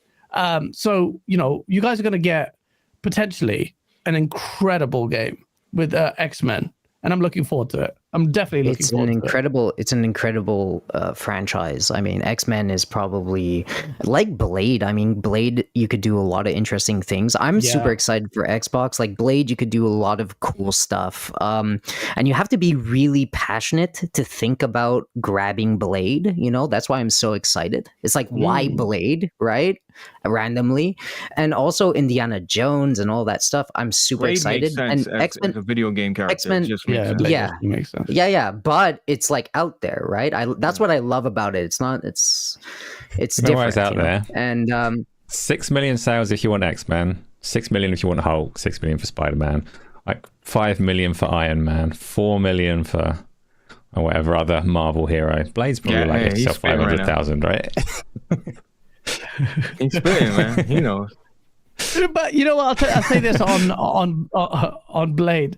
I think based just on the concept art and the studio that's working on it, I think it's going to be a lot more unique than something like Wolverine. Wolverine seemed like we've already seen the skeleton of it, and we were getting. He fits the Dishonored mold. Yeah, Blade fits what Arcane do, so you can see it. Yeah, you can definitely like. I was just watching some Dishonored gameplay. When I played Dishonored, I couldn't do what half these people do. They make it look so cool, like dashing in there, teleport there, throw a grenade, slow motion, see the guy flip over, you throw a knife in there, and wait for it to drop. I don't know how these people do it. Gazzy boy, it's not that hard. I could do it. Get good. 1v1 me on Rust, you piece of shit. Let's go. Let's go. I'm ready. Don't fuck with me. I'm competitive. Hogan chatting with the $5 super chat. Another live service PlayStation game down. Firewall Ultra studio shuts down. PSVR 2 off to a great start. Wait, what? What? First Contact. So they're not a Sony studio, but they made a game for Sony that was Sony published. They shut down yesterday or the day before. Yeah, that's kind of true first party. And you know what though? I played their first game, was excellent, but it was excellent because of the way the PSVR first was designed. They couldn't you kind of gave them some slack because of the, it's being tracked by light bars, the control, the dildo sticks didn't have analog sticks. I played this day one with J-Dub. We couldn't connect to a single game. We the only thing we could do is play co-op with each other. Like it just kept failing connection and just lack of polish. Yeah, don't get me wrong, it was still fun. I had a lot of fun, but you could see that, I don't know if it was a budget thing or what, but hey, we didn't lose much, man. I was disappointed by the game, but go on. Me too. But their first game was excellent. Quick thing before I shut the fuck up for a little bit, but I'm gonna call out somebody in the chat that I don't like it. Look, all you guys talking shit about Blade, okay? And why is Blade interesting? He's just a vampire. You know why Blade is interesting, guys? What's up, because he doesn't have 7 million comics like Spider-Man that every fucking possible thing that's gonna happen. Blade doesn't have that. Blade has open storyline and open storytelling that you could do more interesting things, more because of plot and story. That's why he's not Spider-Man with 7 million fucking stories already told. All right. Anyway, I mean, it's not even just the story thing. It's just so cool. The movies were cool. Like obviously, Trinity was. He's less used. He's less used, and it's exciting to see something new come out of a creative writer or creative story with a character you love. Yeah, exactly. So you could go and you could buy a book of like a really well storied character, or you could buy some blank paper. It's much cheaper, and you can do whatever you want. That's what they've got with Blade, which is fine, right? I reckon Arcane are going to do a good job of it. The PSVR 2 thing that Hargeet said, though, I just want to so First Contact is, it sucks that they've gone, and it's not necessarily, I didn't like Firewall Ultra very much, but the reason that they've gone is that they just cannot get funding for another VR project because the VR gaming industry is very, very tight in terms of how much money you can make, how many people there are to sell to. So it sucks that they're gone. And it also sucks that the Insomniac roadmap up to 2035, Insomniac having made 4 really good PC VR titles, or 3 really good and 1 kind of terrible, but made some pretty significant PC VR titles, do not have a single VR game in the works. So whenever you look at it and you look at Sony's roadmap and we talk about PSVR 2, I always say to people, Sony haven't said that they're doing anything. They haven't said that they're supporting this product whatsoever. But they also haven't said that they're supporting the PlayStation 5. We don't actually know a lot about what they're doing. The Insomniac leak was fairly damning in that regard, because there is not a whisper or a peep about VR from their kind of premier VR studio in theory. So that kind of sucked for me personally. It is dead. Oh yeah, you love VR, huh? I love VR. VR. I just got into it. I got the Meta Quest 3, unfortunately, which sucks. It's the first time in my life that my disability, I mean, I call it disability, but my disability really hinders me from playing games. I cannot do any VR. Like I can't. Like it's just so inconvenient for me. The VR for me, the controllers are just almost impossible to use. I actually kind of wish it was a normal controller where I could just wave and stuff and track with my head. But I can't use it. That's a really good point. It sucks for you. Yeah, it sucks for PlayStation players because PSVR. I mean, there's some good games in there. No, but PSVR they allow you to use the regular controller, so you should maybe look into. Does it really? For some you things. can use the. Yeah. Oh, that's good news. But I could barely use this fucking thing either because the joysticks are in the wrong place. But So there is. That's actually that's really difficult because the VR thing, the way that the controllers evolved, they do their best to replicate hands, and I don't know of any kind of accessibility options that would help you out, except if you look at some of the older PC VR catalog, then there are before VR became like these kind of controllers, they use Xbox controllers, so there might be some options a little bit back in the catalog. That helps me a lot because I talk a lot of shit. Okay, I'm going to stop talking a lot of shit about the PlayStation thing, but in all seriousness, the only difference for me is really the joysticks being here when I hold it. I can't at all reach the triggers. Yeah. Oh shit, that's terrible, man. So with an offset of the Xbox, I could kind of rest this on my leg and actually reach the triggers, and then when this is on my leg I could reach it here like a claw grip. So the offset sticks that's why I'm an Xbox fan or PC whatever, is that I could actually use their fucking controllers. That's where it all originated from. What about the accessibility controllers? Do they help you in any way? accessibility controller is actually You know the- so good. Yes, Yeah. it's so good. I have it. I don't know where it is. I have it, and I use it heavily for shooters, specifically because they have connectors that you could use like piano kind of pedals. Okay. You could like put them in, and I could use the pedals and map them to R and left trigger. So I Okay. could press the pedal with my left foot, aim, and then R to shoot, and then just Oh, control okay. the joysticks. Right? It's fucking amazing. So, anyways, yeah. That's really really cool. So what about the PlayStation one? Have you tried that one? No, unfortunately. PlayStation Yeah. got third-party controllers though that are offset. Yes, yeah, I know. I don't know if that works in the VR though. Does that work in VR? Good question. Might be a bit tricky actually. But that's a good PlayStation point. Yeah, Network, about and VR the Quest though, controls. just check out if you've got a PC that will play some games, check out the library that's on the Oculus store, because there are some things that work like controller first, because it launched with an Xbox controller. Don't they have no So- controllers? They have the just the hand gestures or whatever. Yeah, it doesn't pick me up either. Oh, Fuck, I can't do it.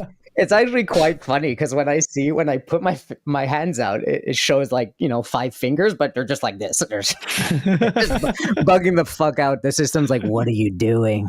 no, I got a guy in my Discord named Benji. He's like, he has trouble with that too. So it's Yeah. just like a, what are you gonna do? Yeah, Yeah. VR No, you just know, you generally, yeah, it's a sad thing that VR is not really getting its flowers. And PlayStation roadmap, I don't know what they're going to do with VR, PSVR 2. I'm not seeing any serious intent with that machine. Champagne Supernova, the $5 super chat. Blaze, the only resistance you're going to get from Sony is Jim's cookies when they slide out the other end. Shout out to Blaze, one of the few good ones. I'm sure it looked a bit of a dry cookie there. I'm not going to lie. Hey, guess what? The last Insomniac are targeting Hellblade 2 for their photorealism for the game Wolverine. They are very impressed God. with Hellblade 2. Come on, Blaze. They're giving their flowers to an Xbox first That party shit. You game. want to hear some bitch whispering in your fucking ear the whole fucking time as you're playing the game? Get the shit. All you've seen with Hellblade is her fucking teeth and Iceland. Oh shit! That No, dog we've shit out seen of the my face. combat. We've seen some puddles. We've seen some beautiful things. Mad puzzles and shit. Get that shit out of here, bro. Give me Gears of War. I don't wanna What play you that mean? shit. God of War is like half puzzles now. Fuck. But God of War's combat makes up for the puzzles. Yeah, that's Hellblade's combat is dodge. I don't know, man. Valhalla taught me. Valhalla.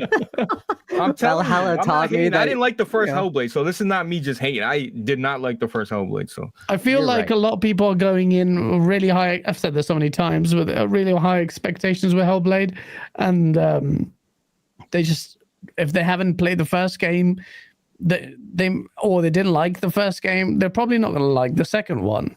People are really overhyping it. I also feel I'm really looking forward to it, but people's expectations are ridiculous. But it's nice to see a PlayStation first party studio say we're looking at an Xbox first party game, because the where'd you get developers this? said, I want to see this. Or send me this article. it's from Altcar, and it's part of Huh? the leaks. It's part of the leak. It's part of one Wait, of the. what was that from again? It's Altcar. This is a Alt CHAR. They're pretty big. They're pretty decent. Bro, it's part Yeah, of the get leak. this bullshit out of my. You can't even quote the damn Still haven't website, bro. reported me. Doesn't mean others haven't reported it. It's part of the leaks. It's what from one of the friggin- slides they said.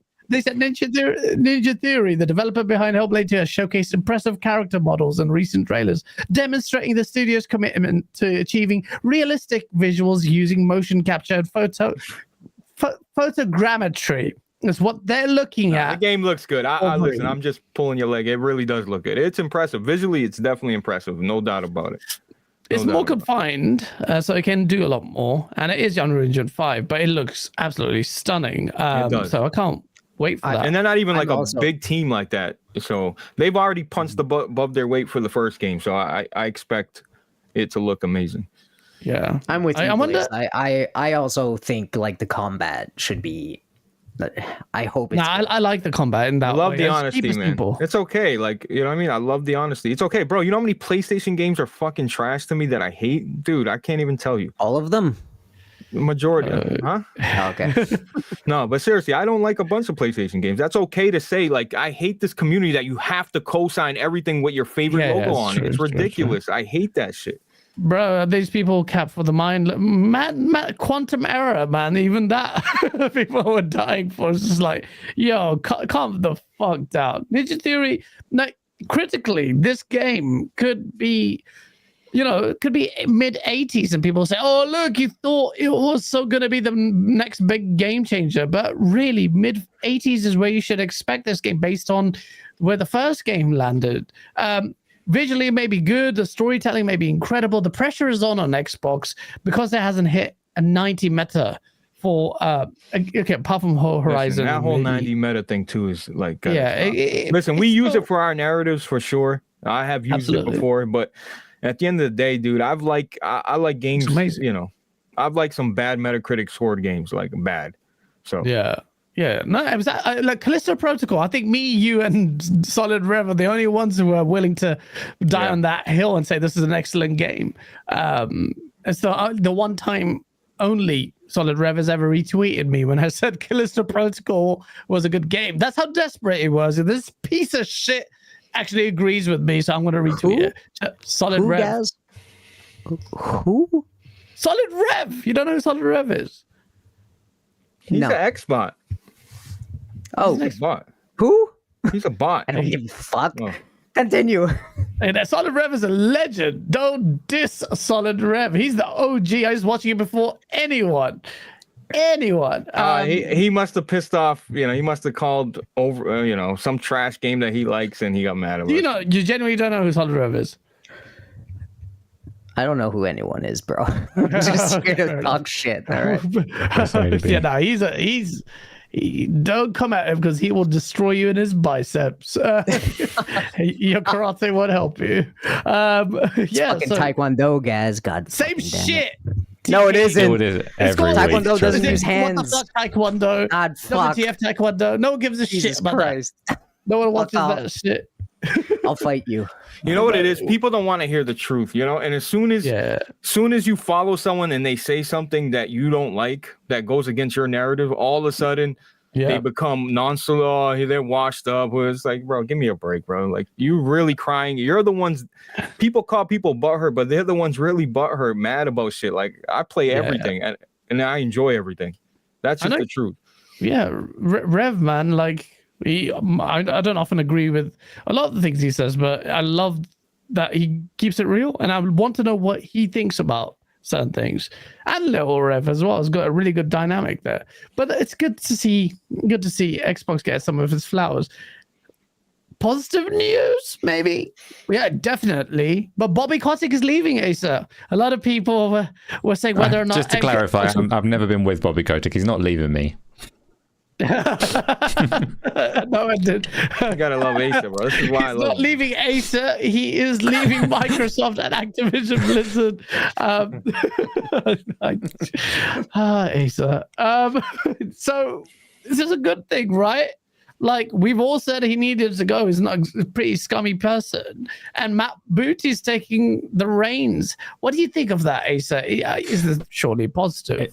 It's what everyone wants, because what they're essentially doing, they said they're moving away all of the greedy assholes from Activision Blizzard King, the ones that we don't like, the ones that have twisted the commercial direction of this company. But they're keeping all of the high-level creatives and top to bottom, all of the people that actually make the games are staying in place. So the only thing that any of us really want to come from this deal is for all the quality studios to be enabled to make quality games. And everything that Xbox are doing in terms of who's leaving and who's staying seems like they are pushing in the right direction. The only weird thing is Matt Booty, if you're sitting on the outside like we are, looking in at Xbox Studios and their games output for the last decade, you would think you'd be like quite reasonable to think that Matt Booty's been asleep. Surely you must be wrong, though, because he's just getting like more and more power within Xbox, because he's taken over ZeniMax and now he's taken over ABK as well. So he must be doing so much that we don't see. Or, I don't know, Phil really likes him or something like that. But let's hope he's doing a good job, because who knows? He liked that one email where he said, let's spend Sony out of money. And then he's like, you know what? Yeah. I like you, kid. No, since that email was revealed, and it kind of a lot of people thought, Matt Booty's a bit flaccid, not down there. I mean, just as a manager, he's not really doing anything. And Matt Booty does seem like he's quite fiery in there. Then there must be a reason why he's keeping him there. I feel like now that ABK is done, well, I say it's done, they're still going at it because this appeal or the FTC is intent on wasting taxpayers' money, and there's still some like bitter rivalry between PlayStation and Xbox or Sony and Microsoft, because there's some like shit flinging. I'm not going to talk about ABK again. I'm sorry. I'll spare you, Asa. But there's still that shit going down. Thank you. But yeah, because fuck that. Because that's just even I'm like now. I'm just like it's stupid. But yeah, I think Matt Booty is going to do a good job. Actually, I feel like time will tell. You can't tell. I will say this to Xbox fans: keep an eye out on. Not that I've heard anything, by the way. I'm just because I haven't heard anything. Have we heard anything for Perfect Dark and State of Decay? If someone is going to say to me, what one of these games that you're not sure about will do well, and I hope I'm wrong, it's those two games. One of them might even get cancelled because I don't think we haven't heard anything for a while. So like, and if they get cancelled or something, that's going to be a terrible look. Oh, they must be in trouble. You haven't heard anything. Holy shit. Yeah, no, shit. They must be sinking. Oh my god. Well, we definitely need to see something, I think, next year. Otherwise, people are going to really be calling it out. I think Perfect Dark is a ways away yet. There were even rumblings of lots of people leaving Undead Labs to the point where it was a shell of its former self. Perfect Dark and the Initiative, we know what happened. So many people left. They got to do right for Perfect Dark. I feel like they have to do right for that game. It's a classic. Crystal Dynamics are the saving grace there. Yeah. I think Crystal Dynamics are the only ones who can save that game, because everyone else has left. Like a lot of the AAA, quadruple A studio have left. So watch this space whilst we may be celebrating in the console wars that Naughty Dog have fucked it up. Those two, you need to keep an eye out. Don't worry. I found the teaser trailer from 3 years ago. 3 years ago. 3 years ago, we haven't seen anything from this studio. So I remember someone like on socials like, "Oh, you're so unreasonable." What do you mean? Because back then they said they've just started development. I'm like, are you mad? You announced this. There were rumblings of this being worked on for a while. But guys, that's why when people get mad at PlayStation, when the PlayStation fan base demands that they show something, well, we don't know what's coming. This is why you don't show something too early, because then there's expectations built. What was the point of them showing a zombie? Which that State of Decay CGI trailer looked awesome. Well, shit, don't get me wrong. No, it looked cool for a CGI trailer, but it's CGI, And it's like, what's the point of just showing a logo if now you build expectations? Now there's a time, bro. The time clock is started as soon as you shown that logo. So every year that goes by, they're gonna continue looking back. Oh shit, that was 3 years ago. That was 2 years ago. That was 4 years ago. So yeah, all you need to do is put a concept art and call it factions, and you should be good. Hey, do you see the concept art versus Blade? Shout out to Persona, who got fucked the same day. Yeah, I mean, hey, look, that was just bad timing. What are you gonna do? Bad timing. It's bad luck. Providence so good. Decided. Boba Fett says, "I don't care for Perfect Dark as an IP. I do. I just really want them to do not something." Even Gaz. He doesn't really. Yeah, I do. Look, when was the Initiative formed? It was in 2018, by the way. 2018, it was formed. We're in 2023, bro. Like, that's not good, man. I don't know what people are like. Let them cook. When was that formed? 2018.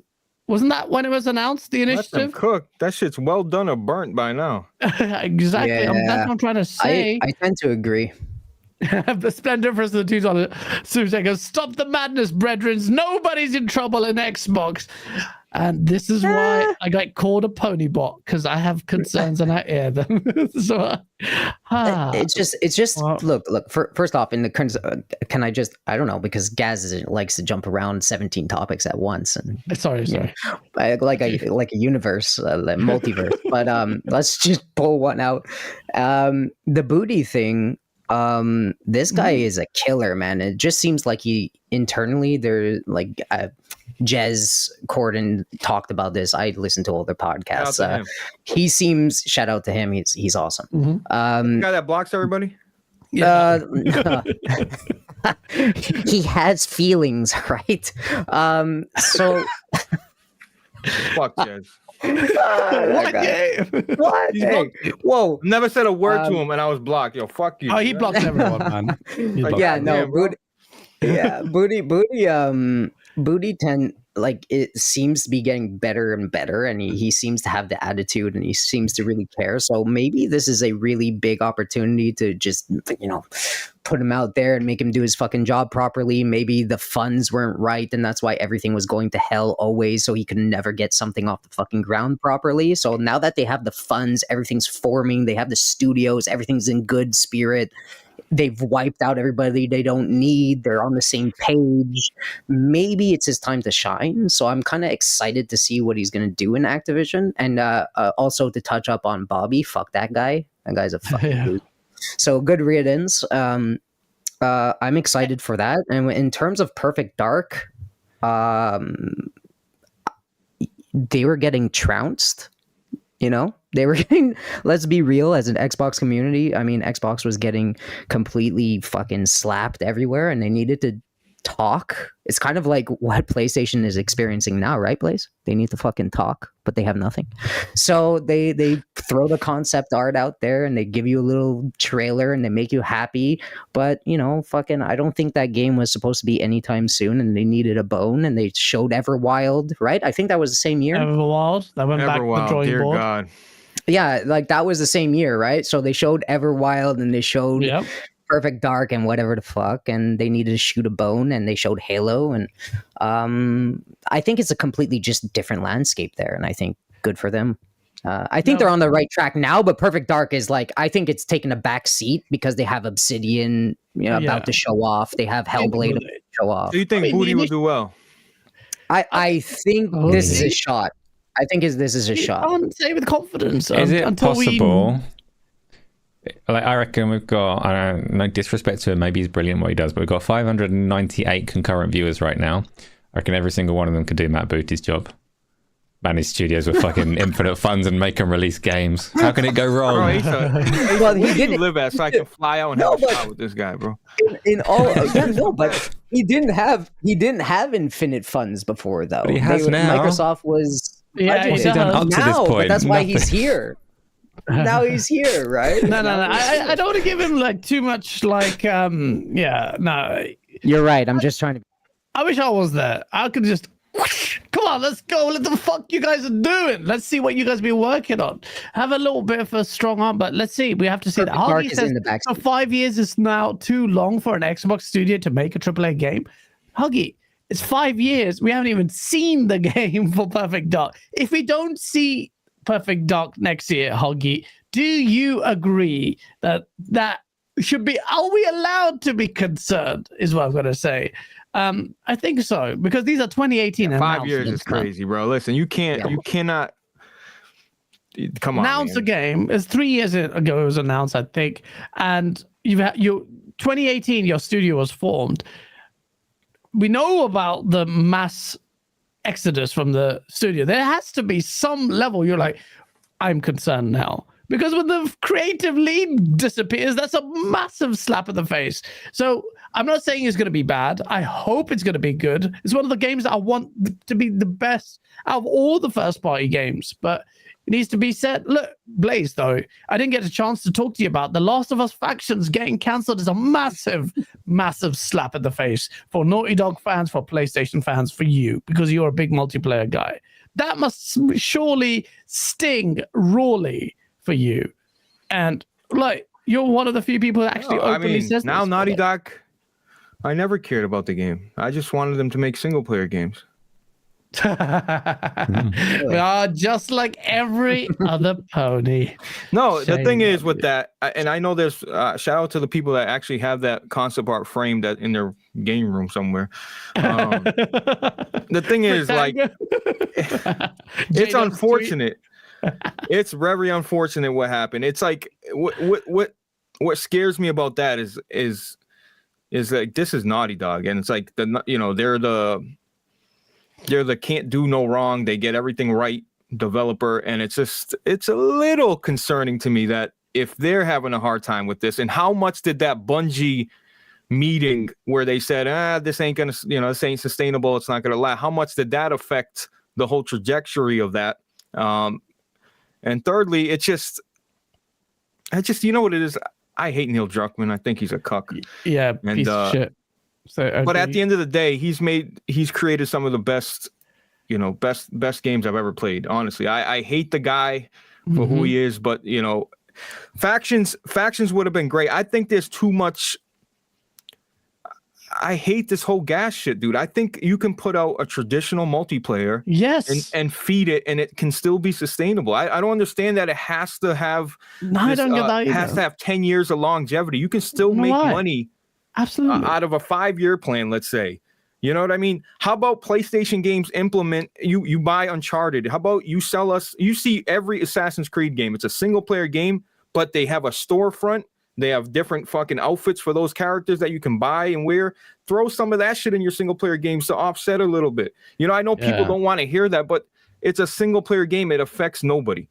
Yeah. No, absolutely. I think that there is a element of people chasing gas way too much, where a traditional multiplayer mode can be done well. If you have a game that, say, it lasts 5 years, and then you support that game, or say 3 years, and you have multiplayer content coming in, and that it's gassy in that way, but it would work. I don't understand. Call of Duty is one of the most successful franchises, and this is a game that up until now they might do things differently, but up until then they've been literally on a 1-year cycle. People bought thousands of skins, and they hit the reset button and say buy them all over again.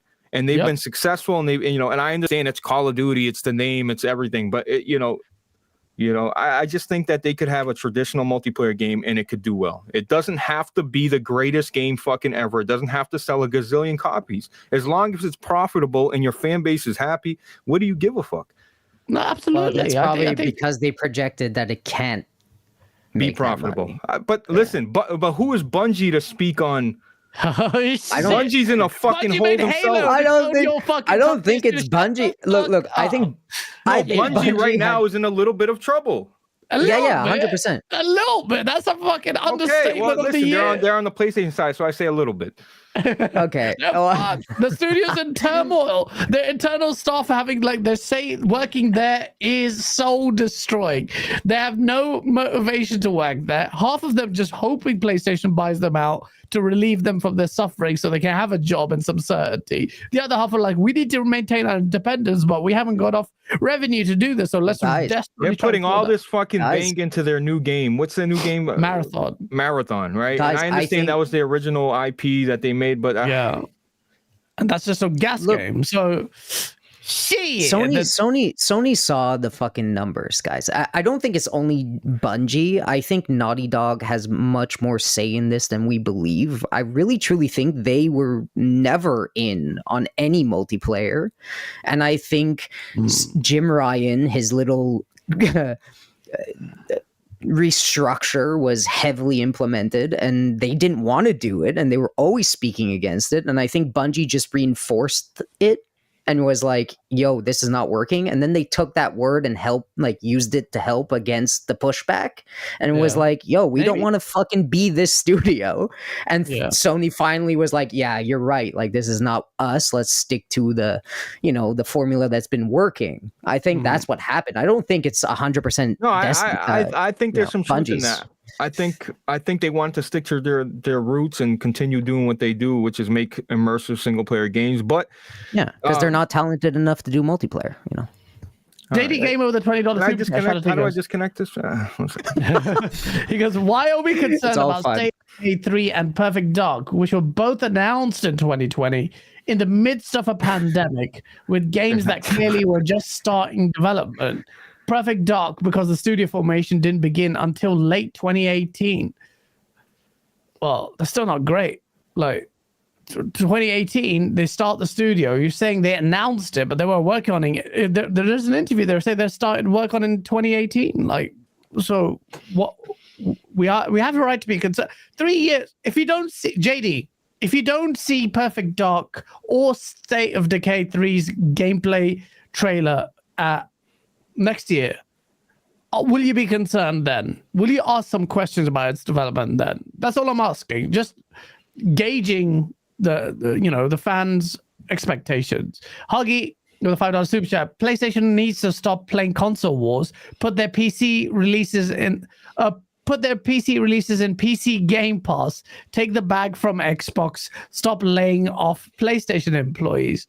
I think Hargy's putting some weed in his Ardgili or something, bro. I think he's. I don't think JD gave over the $2 Xbox tax. Huggy, I know Cole Eastwood was getting some flack for saying this on socials about day and date on PC. I think the time gap. One of the things was revealed was there's already a PlayStation PC build of Spider-Man. This one, Spider-Man 2, and it'll be out next year. So like they're strictly sticking to that year gap. Potentially, that's what the rumors are suggesting. But I like PlayStation's model. I don't think it needs to be day and date.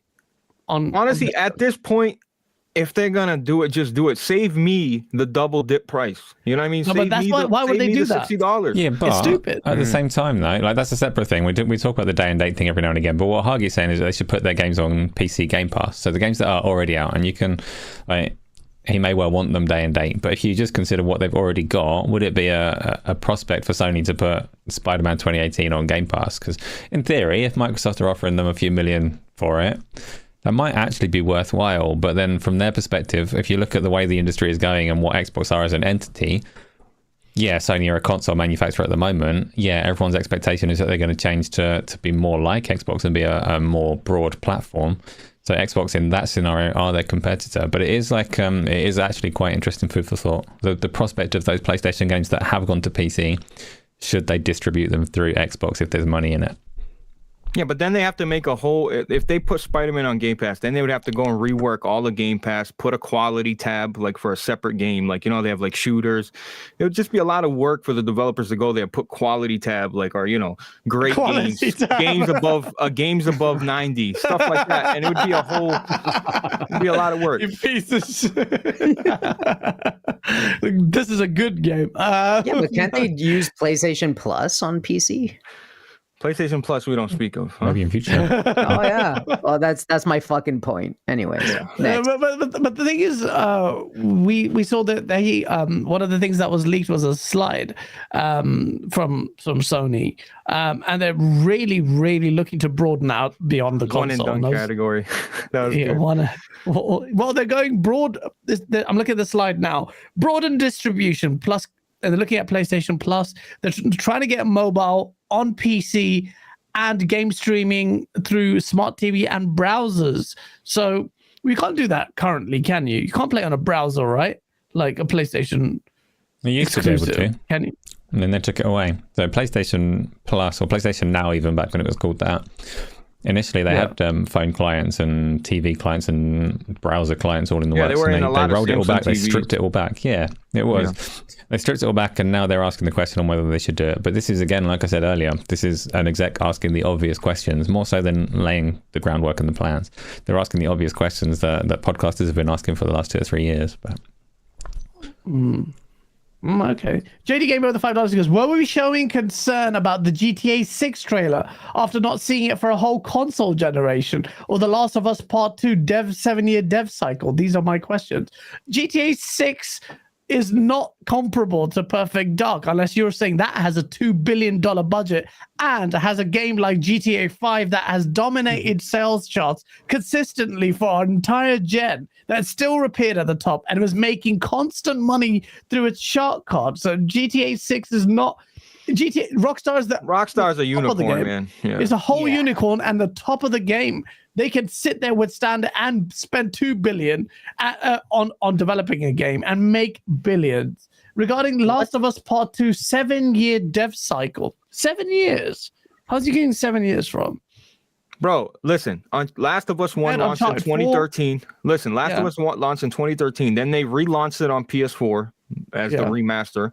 Then they launched Uncharted 4 2 years later. Then a year later, they launched Lost Legacy. Yeah. Okay. Last of Us 2 is only 3 years old. People act like it came out 10 years ago. It's 3 years old.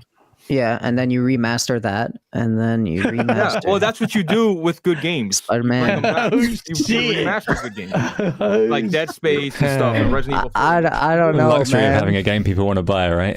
And, Yeah. yeah, unfortunately, still sells less than every Mario game. Well, so does your whole entire library. Come on. Yeah, but this applies to you. You can't do that. It applies to you. Listen, you guys brought back 343 brought back the Halo Master Chief Collection. How'd that work out for you, huh? About 3 months of non-playing, 3 months of disconnections, and 3 months. It was actually broken for like a couple of years. I was being, Yeah. No, Still sold well. I play it every day. Well, not every day. Every once in a while. Yeah. Well, let's not talk about the Master Chief Collection. There are rumors abound now. I don't know if this is true or not. Mandalorian games has been talked about in the works for a while, but apparently id Software working on it. That would be cool. id Software working on a Mandalorian game would be really cool. Mike, now that the Blade has appeared on Xbox, something that we were crying like Xbox should do, comic book license, and the Star Wars license doesn't. id Software is going to succeed at anything they do. Are you playing The Last of Us? Mm-hmm. You know what? The sad thing is I'll never play The Last of Us 2, even though it looks beautiful because of Neil Cuckman. I've just boycotted that. But it does look good in this trailer. I've got the game. Just won't play it. That's what happens when It's not much of a boycott if you got the game, you fuck. Yeah. I know. I'm just going to give you the money and not play it. That'll teach you. Come on, baby. Bring it in, bro. That's true. Bring it in. That's Who's the true, cuck that's here, true. huh? Come on, bring it in. It was before I knew he was a dick. Now I'm like, if I play it, I just imagine that dickhead smug face constantly on screen. It's like, maybe I'll pirate it on PlayStation when it comes out on PC. You already paid for it. Yeah. id I Software already paid for it. I don't making know. I'm stuck there. Maybe I should play it. id Software making a Sorry. Mando game would be so fucking cool. Bro, they're the best dev. One of their top 3 devs Xbox has. That's not even a debate. Mandalorian from them would be really cool. That's the only thing I liked about Star Wars recently. I haven't seen the second one. Apparently the season is not that good. Would it be really cool if it took those devs off of a new Doom or a new Quake? Probably not. The thing is, the new Doom or Quake is a question about what can they do with that. I those really IPs. said like I really do Very believe hard. that Bethesda. I really do believe that ZeniMax and Bethesda their financials were unstable. I really do believe that, and I believe that all these rumors, right? Mando, Indiana Jones, Blade. I think those were started because they needed fucking selling power. I really do think they needed that shit, and they were already in talks, and then it was a kind of an Insomniac thing. That's why I'm comparing the two purchases, because there's this like, well, these two studios, their financials again might have not been the best, even though we love their games. Dishonored's amazing. Did it sell well? Fucking, Doom's amazing. Did it blow the sky off? How much was it versus budget? Doom did well. And I really think. I know. But I mean, the other games, right? Dishonored didn't. Tango Gameworks, the games didn't. How much did money those make? All those things, right? That might have not done well for them, really. And then they have to wait for the next big one, which is Elder Scrolls or Starfield, and then that's more drainage of money. And maybe their financials were a little fucked, so they went for the licensing, being like, maybe we could have a solid cash flow and blah blah blah, build our name. Whatever the fuck, right? But yeah, I think this was just a necessity for them, and now they're in it. Maybe they're like, okay, we don't really want to make this over at Doom, but we like it. Let's see if we can make some money, and now they're in it. Hopefully that's not the case, and hopefully it's like we really want to make. They probably did, but I'm saying maybe that's an extra. Maybe they're like, let's do this. We can do this, and that's it. I think there's an element of from making a gory game to like Star Wars being under the whole Disney umbrella. Yeah, like, hey, proper, don't woke shit. Yeah, maybe. I don't know, man. We never know. It's still rumors there. So yeah, I don't like Disney stuff generally anyway. So there's a bit for that. But Mandalorian was a cool part of it. But yeah, if they pull away from a Quake game that they could definitely make, I don't even know how much of id Software is there that care about Quake. I'd love that to be the case, though. They have people who have an idea of how to do Quake and an arena shooter today. But if they take it away from Quake, then yeah, I'll be vexed. JD Gamer with a $10 super chat. Are we asking the same question of both platforms? And are we asking genuine, legitimate questions that really push the conversation forward? And no one could have predicted GTA 5's success, not even Take-Two. So then why are you using that as an example, JD? You put that there. You asked about the GTA 5. Regarding both platforms, absolutely. We've been talking. How much do I make fun of PlayStation's roadmap? Like, what's going on? And The Last of Us Factions. We have called it a monumental failure for Naughty Dog. So we're definitely asking the questions for both platforms, the roadmap, constantly making fun of it. JD again with the $5 super. Can we look at GTA with hindsight and legitimately compare it to a product and not know what its possible level of success? Hindsight is a privilege, bro. It's what I don't understand. You brought up JD, and throughout since its release, GTA 5 was just selling. So why would we ask questions of Rockstar? They did release Red Dead Redemption 2, and there were some questions about how much that sold. But in terms of the quality mark, it was there. GTA 5 was still dominating. That didn't Red Dead Redemption 2 fucking end up selling upward of 50 million?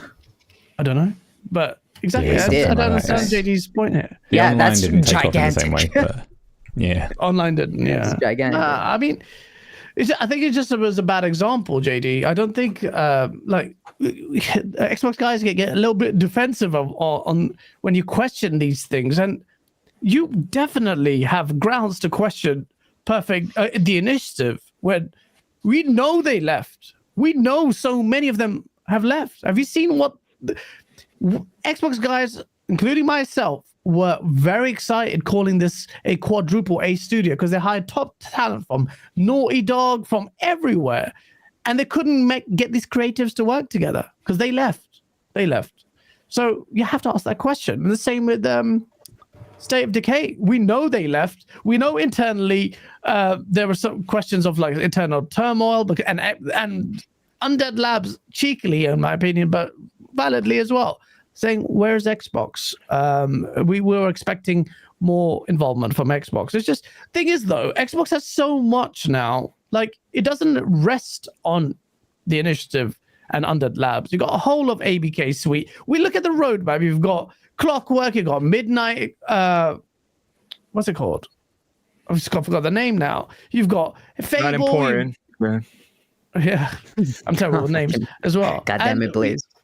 And we've got so many games that it doesn't matter, but I'm just saying, just side-eye it. All I will say is this: next year we should get gameplay for these, or we should be concerned. Or I would be. If you're not concerned, that's fine. I'm just saying I'd be concerned. But Mandalorian, by the way, south of midnight. I think it's south of midnight. That's what I meant to say. Sorry. Well, it's still early, and it feels like it'll be another symptom of showing CGI, and we'll be showing later. But yeah, let's see. Xbox has a lot in its roadmap. I'm a lot more comfortable with Xbox's roadmap than PlayStation's non-existent one. Well, guys, let me ask you a question. Honestly, yeah. Would you rather have 2-3 games top tier quality, or would you have 5 Game Pass games? It's a very easy question. Game Pass games, you piece of shit. Well, would you say 2 or 3 top tier? Like, look at Asa, he knows what fucking time this is. But before, no, I'm choking on a jelly bean. What's a choking on your bullshit?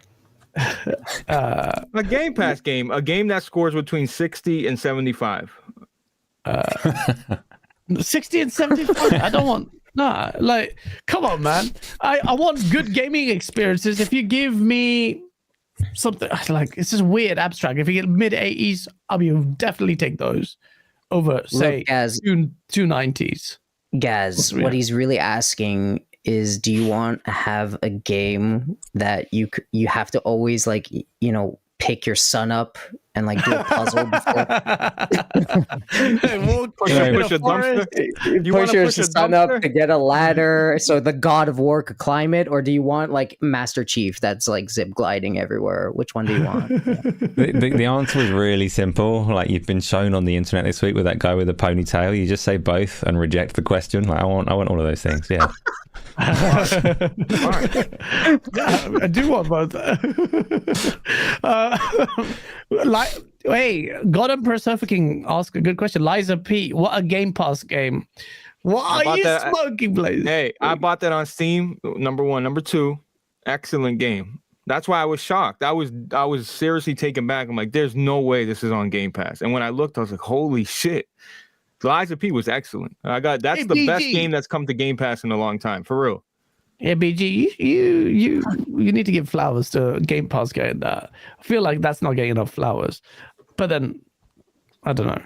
Listen, it don't needs get a lot your more. Guys in the chat, don't get your panties in a bunch, brother. It's a joke, really. Chat is messy, and I don't know what's going on. Look, Xbox, look. Okay, you be honest with me, Blaze, as a PlayStation guy, yeah?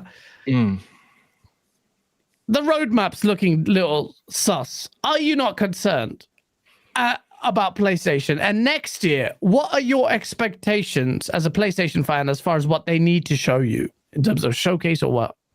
Come on. No, listen, man. Of course, I would want, if it was up to me, Sony would come out and show us what they have cooking and stuff. But at the end of the day, this has been the Sony of the last 6 years, where they're just not going to show their hand unless they're absolutely ready to show their hand. Like, you don't want a situation, a Halo Infinite situation, where you show your hand and then they're saying, oh yeah, people don't like it, it looks like shit. Or a Last of Us faction where you show a picture and you got to retract your statement and cancel a game. So listen, I know Sony, one thing that I know they're going to do is they're going to have something in place, whether that's a third-party deal, whether that's Death Stranding 2, whether there's something's going to be there to sustain the PlayStation audience. You know, and you guys don't have VR. I know you guys want to poke at VR, but I play my VR every week. Every week. You do, yeah. You know, you guys can laugh it off and say it's this, it's that, but guess what? It's still another form of gaming I get to do that, you know. Yeah, it is what it is. I know for a fact you do that. But would you not be salty next year? You have a showcase event and it doesn't blow your socks off. Would you be concerned, or you just? Yeah, if it depends. If it's one of these bullshit state of plays where they show off a bunch of shit I don't want to see, yeah, I would be concerned. Like, if this was their main, like, hey guys, you know, get excited, and they show fucking a game or something, I'd be like, God of War jumping, that would be cool. We had that for 3 games plus 2 PSP games, brother. You good, brother? Did you really though? Listen, you have to man. solve a puzzle to get a ladder. I don't understand. Dude, this green elf, like in a green suit, is like fucking climbing mountains and flying gliders, and meanwhile the God of War has to like get a ladder. I don't understand, man. Well, that's a gameplay decision, huh? I can't speak for that. I'm not a game developer, brother. You know what I mean? JD with the $5 Blaze. By your own definition, Xbox has only released one first-party game, Game Pass game, in the past 3 years. So maybe Game Pass is better than we some think. Huh? I don't understand. What does that mean? Xbox While this is going on, I really do wish though, Blaze. I talk a lot of shit about the PlayStation games because it's easy, and also, you know, that's just my persona. But I really do. I would kind of take the 390s, you know, over the 85s. I would, and I hope that I truly hope that we get, like, Obsidian is insanely talented, and if they could do anything 100%. like what they used to and bring it on a bigger scale, and Avowed is Avowed, and it's just, you know, Baldur's Gate-ish, Obsidian is so talented, dude. And then you got Outer Worlds 2 coming. Listen, you guys got a bunch of shit. It just hasn't really snowball effect yet. Like, once these games start coming out, you know, it's gonna be a nice flow of releases and a steady, and it's not just like bullshit developer. Like, these are like big name developers are gonna start, you know. So listen, man, I like you said, it is a persona. Like I legit want Xbox to put out good. I want to use my Series X. You see this shit right here? I don't know if you can see it. I use it. Trust me. That's the Halo edition, huh? You guys with your regular black Xbox out there. That's tough, man.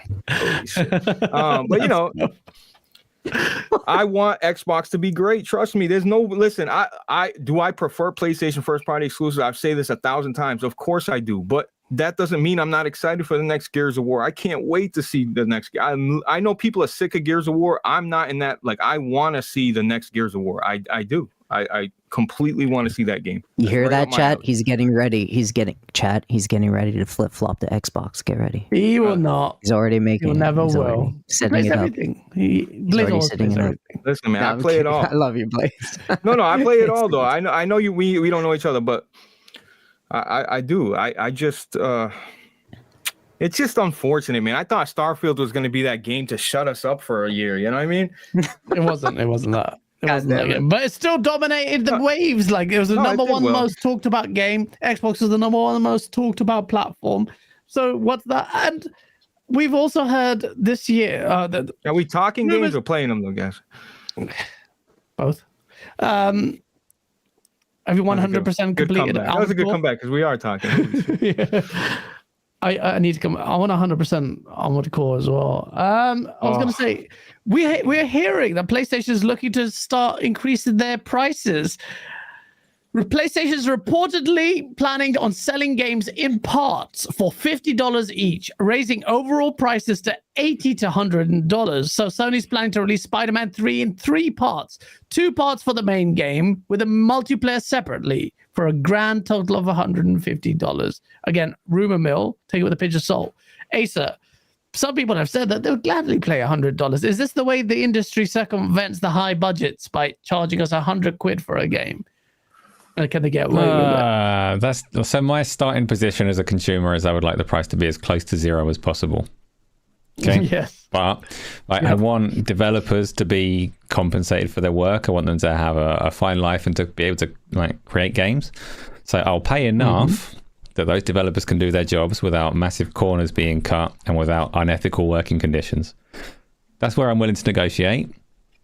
And honestly, I really, really like gaming. So whatever the price is, I'm going to end up saying yes. And I'm not advocating in favor of higher prices ever, because that would be stupid. I want the price as close to zero as possible.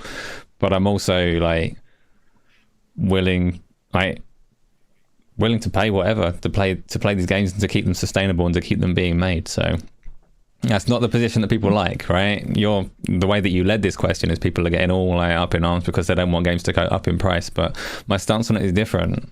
I want them to be as low as possible. And what possible is an open question. Do you think it's feasible? Do you reckon that this could happen? That PlayStation could get away charging £80? No. Well, there's this really difficult situation where there comes a point, particularly with digital distribution, where increasing the price doesn't necessarily get them more revenue. And I would expect them to take a very long, very serious look about how low they can get a price to increase that revenue and keep it sustainable. Because if you're going to sell twice as many for selling it at half the price, then there's no question you should sell it for half the price, because you're making the same amount of money. Realistically, you might be making way more. I'm on the side of keeping the prices down, but I'm also I'm not going to pretend that I'm going to quit gaming if the prices go up, because I really like gaming. Yeah, no, I agree with you. That it's weird, and in this era of spiraling budgets and all of that, people think this is why they think Game Pass is unsustainable. But we have Game Pass that exists, that strikes at the heart of what Sony's doing, and that's why I champion Game Pass. And JD with the $5 super chat on that point says only one first-party Xbox game scored less than 75 in the past 3 years. That's what he means about Game Pass. So this Game Pass fodder thing is a little bit slanted. I agree with you, JD, in that regard. I'm just messing. Your dad, I'm just busting the balls. My dad, Huggy Chatty with a $10 super chat. PlayStation in 2024. Wait until Jim Ryan leaves. 2. Find a new CEO. 3. Release third-party exclusives. 4. Find out how many live games can cancel. 5. No show for any showcase in 2024. 6. Release of the PlayStation 5 Pro. That's quite. That might end up that way. Well, you will get a showcase event, but it might. If that shit, I will be unbearable as fuck. Jim Ryan's gonna find a new. There's gonna be a replacement for Jim Ryan, and I'm already seeing so many people champion the third-party release exclusives on PlayStation. So it's okay now.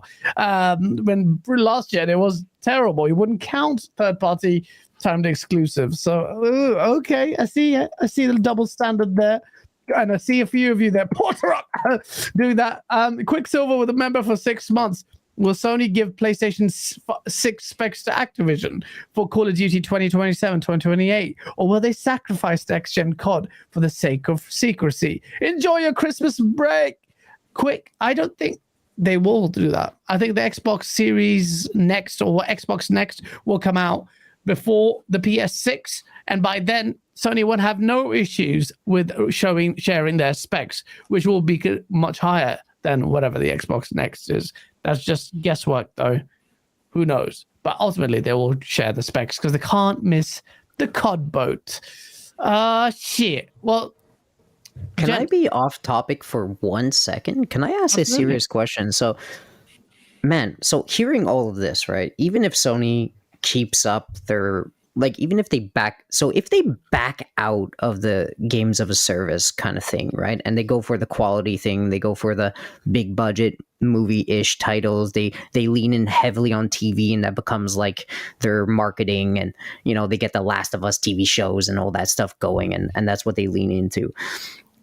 Are they, this is serious, it might be console worry, are they actually in danger of being purchased if all of this shit doesn't go their way?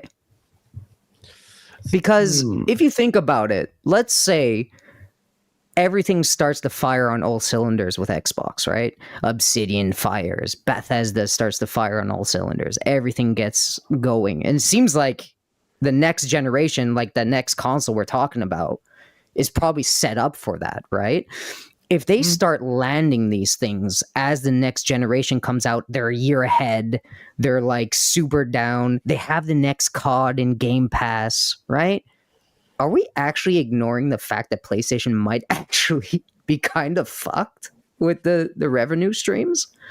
It's a big hypothetical, but... What's in that mug of yours, man? What's in your mug? Show me. Crack. Lots of crack. It's your tears. Oh shit! Hey! See, you see what he did though? He took a minute to grab his mic. He was processing. That was good. Tactics. For real. I think King David jokes about Xbox PlayStation being not existing, the PS6. I think it's a bit crazy, but if he lands that, he deserves to have a statue. No, I'm not about like them going away. I know I'm saying like they might not be able to, like, if they lose market share, right? I think there's definitely challenges for Sony. Despite the fact that they're dominating a lot, I think in terms of long term. If they start to fade out of if they start to kind of fade away from the casual box kind of thing, right? If Xbox becomes the casual box now, right? All their first party starts to fire, right? Yeah, casual box. They start to lose that market a little bit, right? Slowly start to lose that market. Are their IPs actually strong enough? As strong as Nintendo's to just live purely off of that idea of first party solid titles and live? Are they that strong? Are their IPs as strong as Mario and all that shit that actually keep afloat in the market in that way? Or are they actually going to get bought and supported by something much bigger? What you really got to ask yourself is Xbox IPs really that strong? They are because they got the gas market, right? Listen, they got the games of service market. Okay, but putting out a console, Xbox is going to put out a console. Like, it's not like before when the 360 launched, that was the most powerful box. I'm talking about in terms of hardware, like in terms of like computers, it was on par with like one of the most powerful boxes at that time. So if these consoles now, when they launch PS5 Pro or PS6, even that, they're going to be behind. They're not. They're behind the ball in terms of hardware. Like, they're not launching as like the top spec machine anymore. Those days are over. You know, technology's moving too fast. So I don't think just them getting a year head start. I see what you're saying. If they had the games everything prepped and ready. Everything follows up though, right? No, Like, I see what you're saying. I mean, if it that would be interesting to see if they had everything on par. Like, hey, we got all these games ready. All these games have been slowly working on, you know, and now we're launching a new console. It's like a fresh new rebrand. I get what you're saying. It's just like it's interesting though, because if it's they like don't. Go on. Sorry, just to get on, and then you could go. Like, what I'm trying to say, right, is that Microsoft was able to be third place, right? They got their fucking ass kicked for constantly, right? They were able to take that shot, but they have this giant behind them, right? Like sleeping, but it was there. And all of a sudden, they see a future and they start to push, right? Mhm. If they grab that casual market and Game Pass takes off, right? I know it's hypothetical, but it's a very real. No, it could I mean, it hypothetical. could happen. It could happen. And then they have all their first parties coming up. Is Sony going to be able to live in a high-end market that they created, right? Blah, blah, blah. Are they actually going to be able to survive there in third place or the middle ground like Nintendo does? But they're not Nintendo. Do they have their IPs that are that strong to kind of live and then have nothing behind them? Because Sony's not Microsoft, right? I don't think so. Right? They need third party. They'll need third party. need to kind of dig out Everybody or does, fund you know, more or Apart from adapt. Nintendo. Yeah. You see Right? what happened to That, Nintendo when they though, didn't have like- third party. Well, Nintendo would probably be What fine because they happens do to have the IP PlayStation? strength. But Wii the U? question is always, like, there's always this question of Sony and Microsoft going third party, right? Like ditching being a console and a platform holder. And it's always been the case of like, they could do that, but they'd be losing 30% of actual third party. At the moment, Sony control a platform and they release these big games that may or may not make much money, like, and they don't make a load of money, but they get 30% on Call of Duty and everything else that goes through that platform on V-Bucks and all the rest of it. And if you talk about any of these companies, Microsoft or Sony, becoming a third-party publisher in the vein of EA and Ubisoft or whatever, that's not the business that they've traditionally been into, and it's not a very appealing business at all because it is a difficult one. So you're right that it makes more sense to see them try and fight to keep control of a platform, whether it's hardware-based or ecosystem-based, but it would be weird to see them give up on that entirely. Like, they're going to have to try and fight for whatever the ecosystem of the future is, aren't they? Right. No, but that was my question. Can they fight or do they merge? But in your hypothetical, what you're suggesting is Microsoft capitalizes on the perfect storm. So just to set up for the viewers, you have this next gen console coming in. They release this new hardware. Then their software lines up perfectly to really hit that momentum. Now, Call of Duty, everything, the Elder Scrolls, all of these games, even Perfect Dark and all these that might be far away, people start to migrate. But Xbox starts to get the masses. Yeah, because of Game Pass. Game Pass front and center. That one is the thing that entices everyone. Like, why would we pay crazy? Look at this service. It's undeniable. Now, Microsoft is firing on all cylinders, and the masses are starting to move in. Again, it sounds crazy, but it could happen, and Microsoft is banking on this happening. And if that happens, and Sony would be in panic stations, they would try and release a console and claw that back. What would you do? If I was in charge, if I was Jim Ryan, I'd retire. Yeah, eat your fucking cookie and get the fuck out of here. Yo, fuck Jim Ryan, dude. Eat your fucking cookies and go somewhere. Like, I know it's a sorry, I know it was a dumb, like, random question, but I was thinking about it all the time. I'm like, actually, man, like, no, it's what not dumb. are they It's actually more going to get delusional caught? than dumb. But yeah. Oh, wow. shit! Are they? But Very okay, real. everybody like bullshits and like, oh yeah, the Apple's gonna come swoop in and buy them. It's like, yeah, but No, I know that's dumb, but will they need that at some point? Look, They'll Apple, need that, right? You never know. I- You're right. No, you're right. Or I think so. partnerships, yeah. And JD, you never know in business. And Sony do appear to be a little bit of panic stations based on this. And this is just one set of slides through a leak that we've seen. And Sony are very aggressive in trying to position themselves. But, Sony can be in trouble very quickly in this volatile market where they're against and not even comparable company like Microsoft. against Sony. so it Microsoft can got happen. the bread, bro. You understand? Microsoft fucking pockets don't run out. They can fucking throw money at the screen until it fucking works. They're gonna Yeah. sit there and But they're Sony gonna, can. They can't. But Microsoft has so much funding that they can literally ride out the storm until it's successful. Spend Yeah. Sony out of Probably business. doing it now to a certain degree. Could you imagine? Hold on. Hey, could you imagine having all that money and you still can't shake shit up? God damn, like, yo, No, absolutely. That couldn't be me, brother. Like, holy That would shit. be a David and Goliath story whereby Xbox gets defeated by Sony, and then you have to give PlayStation massive flowers for withstanding a giant, and then after that, forever cementing itself in the space. But the challenge is here right now. We're seeing that right now. Like, this is the pivotal moment that we're going to see it, and the run up to next gen. JD Gamer with a $10.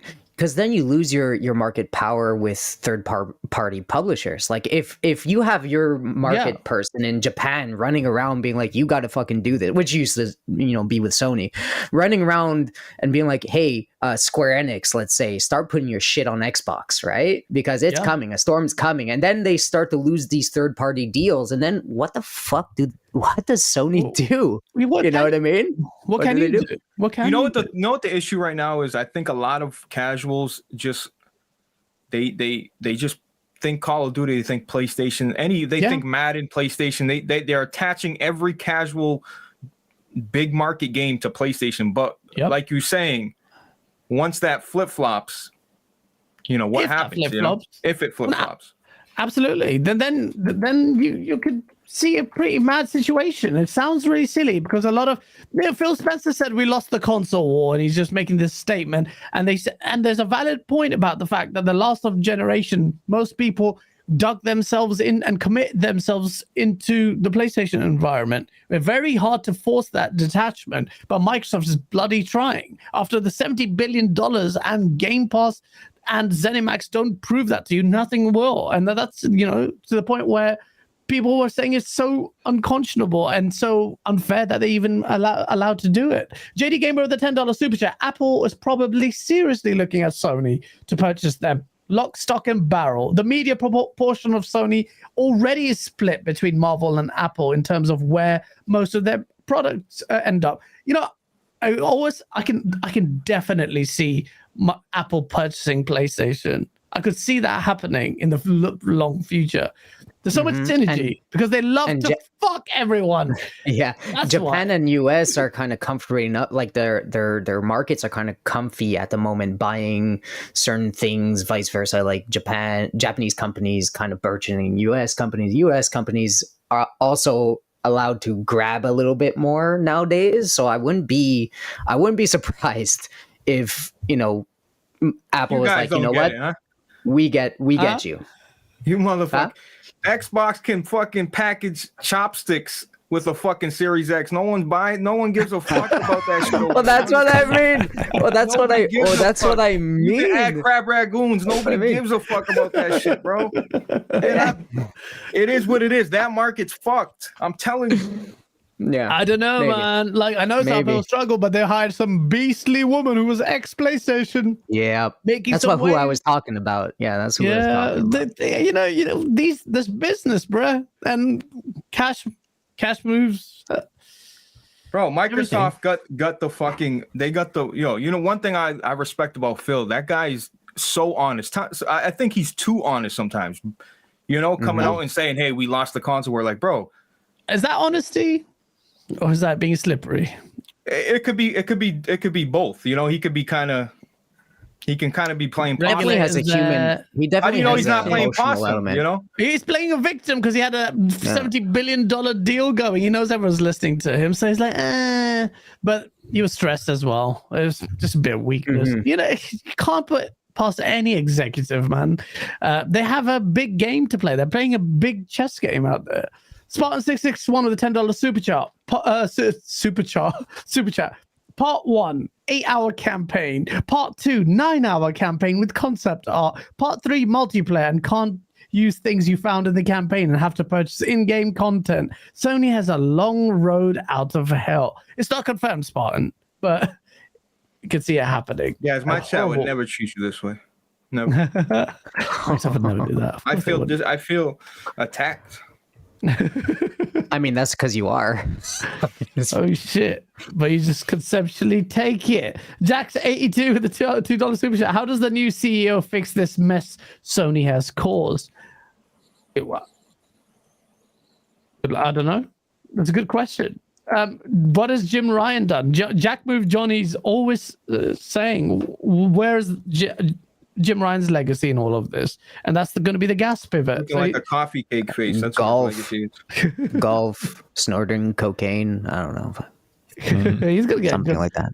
Shout out to Jack though. Jack is one of them guys that he ruffles a lot of feathers, but he speaks the fucking truth. He can kind of see, you know, he's got sunglasses on, so he can see the horizon. You know what I mean? Some people just like are just they don't even want to glance over there. It's not a possibility in their head. Yeah. Like Sony. Sony. The right questions. Yeah, but that's what I'm talking about. It is Sony. I'm talking about Sony. Yeah, exactly. Like he calls him out all the time, and he's just speaking things that most people wouldn't even want to tolerate. So that's why I really like Jack. Even if he people say you like Jack because he talks shit about PlayStation, but it's also the way he talks shit about PlayStation. JD Gamer with a $10 super chat. Also, the latest rumor about Paramount Plus is that they're in advanced talks with Warner Brothers Discovery. So imagine if Microsoft picks up the combined Paramount and Warner Brothers. Imagine what they would do with those studios and IP. Nah. Well, they got some good movies and bullshit behind it. If they could, I'm not that excited about that. They don't need it. I don't think they need to get any studios. They might just get some Crystal Dynamics people around and on board. Maybe some Japanese partnerships. Xbox kind of knows their strengths at the moment, right? They know they've tried certain things that they were bullish about, you know, like getting to things too early. They know they don't want VR. This reminds me of that. It's like you don't buy Paramount and stuff unless you want to do movies and some, you know, TV shows. You don't do it, and they know they don't want to do that internally. I think they're okay with leaving that go because Sony arguably is going to beat the shit out of them in there because they have experience, right? Mm-hmm. They have a whole entire thing. Why fight the enemy when they have fucking so much against you up front when you could just focus on what you're good at, subscription services and all that shit? I just don't see them buying this thing with all that garbage in it. I don't know. Yeah, I'm not even that excited. Man. I used to play online for free. The motherfuckers ruined it. You know what I mean? Games with for better experiences, fucking get over it, you know? Yeah, this like little Bluetooth headset had what freaking Discord chat? You didn't even have party chat. Come on. Yo, man. Shout out to Sony coming out publicly saying we're gonna do Discord, we're buying, you know, and then Xbox still has the better fucking version of Discord, bro. Yeah, like it's night and day difference, bro. I couldn't believe, bro, because I bring my PlayStation to work and Xbox. I couldn't believe PlayStation's Discord is complete beer. Xbox, you got the full thing. You can mute, you can share gameplay. I'm like, yo, what the fuck? Yeah, what is this? It's crazy. Yeah, why is that? That's a bit weird. Dude, actually. it's weird as their fuck. Their back end though is just a little bit more integrate, but like it's just a little bit better, right? We think. Yeah. Right? Only backends are a mess. Yeah. Too much JD shit. Gamer with the $10. Exactly. JD Gamer with the $10 super chat. Too much hardware was one of the causes for Sega's demise. The 32X. Could the PS5 Pro be a little too much hardware? And what first-party games are they releasing during this launch window? PlayStation's got no games. That's a good point, though. PlayStation 5 Pro, yeah. I don't know. We got Grand Theft Auto marketing. That's all you need. Trust me. GTA 5 marketing is the following year, though, right? Yeah, so it's not even. I'm telling you, Grand Theft Auto with the PlayStation logo pop up, ding, and then Rockstar's trailer, really, boom. It's just fucking. It just even. Yeah, I guess so. You know what I'm saying? No, I'm not. I get what you're saying, but you get what I'm saying, right? Yeah, no, I do. I do think that, but I think like the PS5 Pro it's going to be expensive. I don't know how. Well, but the thing is, PlayStation always surprises us with their hardware sales. What launched with the PS4 Pro and the Xbox One X? Nothing. It was just updated resolutions to prior games and upcoming games. There was no special launch for both of those games. So why are we expecting a special launch for a PS5 Pro? But the PS5 Pro, PS4 Pro, sorry, and the Xbox One X did have this weird. They latched onto this 4K thing, didn't they? Where that was the latest buzzword. Asa, do you think the PS5 Pro will sell decent amounts? And what's the USP or marketing beat for that one to make it sell effectively? It will sell a bit, and it's not going to outsell the PS5 by any stretch. They're going to follow the same modeling that they had for the PlayStation 4 Pro. They've got less reason for it. The PlayStation 4 Pro had a specific, like, you've got 4K TVs now, so you should get this console to support your 4K TV. The PS5 Pro does not have that going for it. There isn't like a mainstream perception that they need a new console in the same way to support like their display technology. Right, I agree with that. Yeah, but They got I don't VR. think it's going to harm them. Yeah.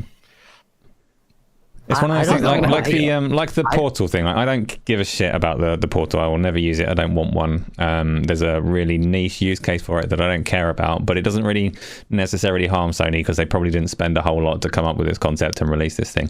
PlayStation 5 Pro, again, it doesn't need to do incredibly well to be a non-harmful product. So it's just going to sit alongside the PlayStation 5. They don't need to sell millions upon millions, and I don't think they will sell millions upon millions. I might get one. I don't know. I think they push it hard. I think they go hard because I think they're going to want to double down on being I think they're doubling down on being the only console kind of thing. I think they're just going to try to.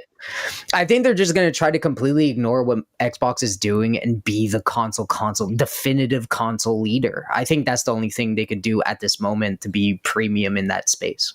But as far as sales are concerned, it's not even like they're really dominating Xbox. Well, yeah, but they have to go farther. By the way, you seen that, right? Huh? Apple copied PlayStation with the whole Pro name. They used to be like just the S, and they're like, yeah. Are they? I don't follow Apple. But I really think they really need to push the console thing even more. I think they put it on Xbox's neck. I think that's the strategy. I think they go for, hey, look, we're the only competition here, and they just fucking try to push Xbox console, on the side. Boom. No, it's just us, guys. Fuck everything else. We're good. You know, man, it's going to be an interesting strategy there. I feel like the PS5 Pro is not as well positioned as before because of the lack of like overtly obvious reason. But if they sell, PlayStation has mad selling power for its console. So you were right, maybe a few million, maybe more than enough. If Xbox puts out a Pro, I'm buying it. I love new. Listen, I get more excited for new hardware than games sometimes. It's very appealing to me. I love that. I actually think Xbox should set out the mid-gen because for one reason, the Xbox Series X is not doing as well as it should have in terms of hardware comparatively. Also, Xbox doing something a little bit different and starting the gen early is way more exciting than a mid-gen. Let them set it out. Let them get slapped around for a couple of years, whatever, power, all of that. It's been slapped around so far, in my opinion, already by the PS5. So let that happen. And then but you don't think the overwhelming looming PS6, just like the Dreamcast. Dreamcast, right? That's a great point. The Dreamcast was there. It was awesome, was powerful, but the looming PS2 was just there. People knew it was coming. But you know what was happening when the PS2 was coming? If you saw, like, there used to be a channel, like there used to be Pyramid TV 24-hour gaming channel, and they used to have these like reels of what was coming on PlayStation 2, and the software was looking amazing at the time, even like things like SSX and all of that, like Tekken Tag, Ace Combat even looked incredible. All of that, I remember that all of that shit. There's masses of software, and Dreamcast, despite being incredible, there was this question about what's coming next. Yeah, Xbox but conversely, though, similar scenario when the Xbox 360 did launch a year early, it had the Phantom PS3 a year ahead of it. Right, so not the real PS3. Yeah. It was up against the PlayStation 3 that was going to do 120 frames per second on 2 screens at once, and Leia was going to be the best thing you've ever seen for like a year, and it still sold all right. Yeah, no, it did. Yeah, absolutely. But that's making my my argument for it. Like, Dreamcast just didn't have the staying power. Microsoft withstood the red ring of death with the 360, and it was front loaded with incredible software. And obviously slightly different as well because that was when online gaming was really taking off on the console space.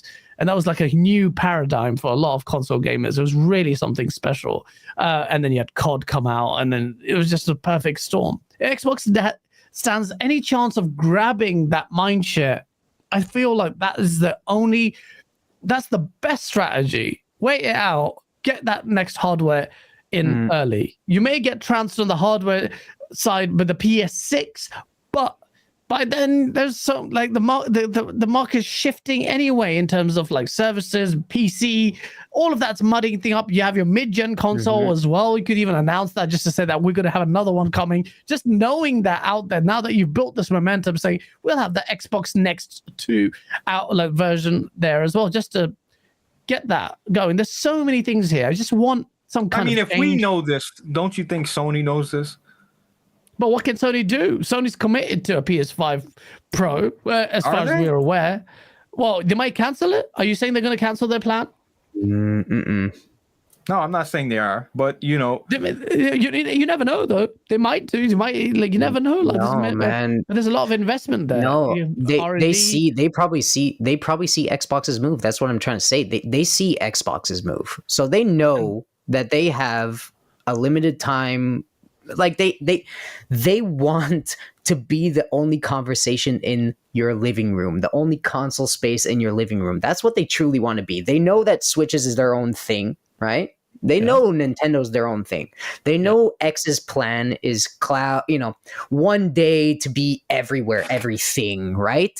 They're not necessarily, they know Xbox right now is shifting a little bit away from the console thing. So they know that. So what are they going to do? Of course, they're going to be, here's the PlayStation 5 Pro. All right, here's the marketing with the fucking GTA. They're going to try to get that huge push, that huge, gigantic lead. So they have, let's say, 130 million out there to transition into PS6s. And they're going to let Xbox, slowly, beat them, let's say, 1 year with the new gen. And that's it. And they just try to be overwhelming with the units sold. And I think that's the way they go. And that's it. So I really think they go full pedal with the Pro, and then they continue it with the PS6, and they try to hold you there. They try to like grab you, like please stay, Yeah, absolutely. That's business 101 for them. That's what PlayStation needs to do. It has no choice but to do that. That is their basic status quo carrying forward. That's the safe thing. That's assuming they won't take any risks with something. But I feel like in that strategy, the PSVR 2 will be a regrettable little escapade that they've taken. I feel like that one, in hindsight, may have not played that well. But I don't know. They released this thing with hardly any software support meaningfully to make a dent, or maybe they're happy with it. I don't know. He's talking shit about fucking PSVR for no reason, Asa. No, I'm just saying. I'm not. You know what I mean? I'm actually a PS5 fan. I'm a VR fan. I just feel like there needs to be more to pull people in. I'm going to buy it. Remember that, Asa? Like 8 months ago? I did say that, and then I said, once that, what was it? They just had no roadmap. That's a fuck it. He has no idea what he's missing, brother. You have no idea what's coming. You don't. Honestly, I know what I'm missing. You should actually give some VR a try. Fuck PlayStation VR. Go for like an Oculus or something. I got an Oculus right here. I've got the Quest 2. I've got it here. It's really good for porn. So yeah, I think you tried Game Pass on it, guys. Have you did the Game Pass thing? I did it because that's the only thing I could fucking do on it. But I'm not trying to bleed my eyes. I want to play at a nice resolution. No, it's truly. Hey, you shut up. Listen. No, seriously. Like, I want to play it on my TV. It's really cool. Yeah, it's really cool. I lie down in bed and literally. Yeah. Well, no, I get what you're saying. Cloud gaming. You know what I mean? It's nice. It's nice. You should try it. Much love to everyone in the chat. I see you there.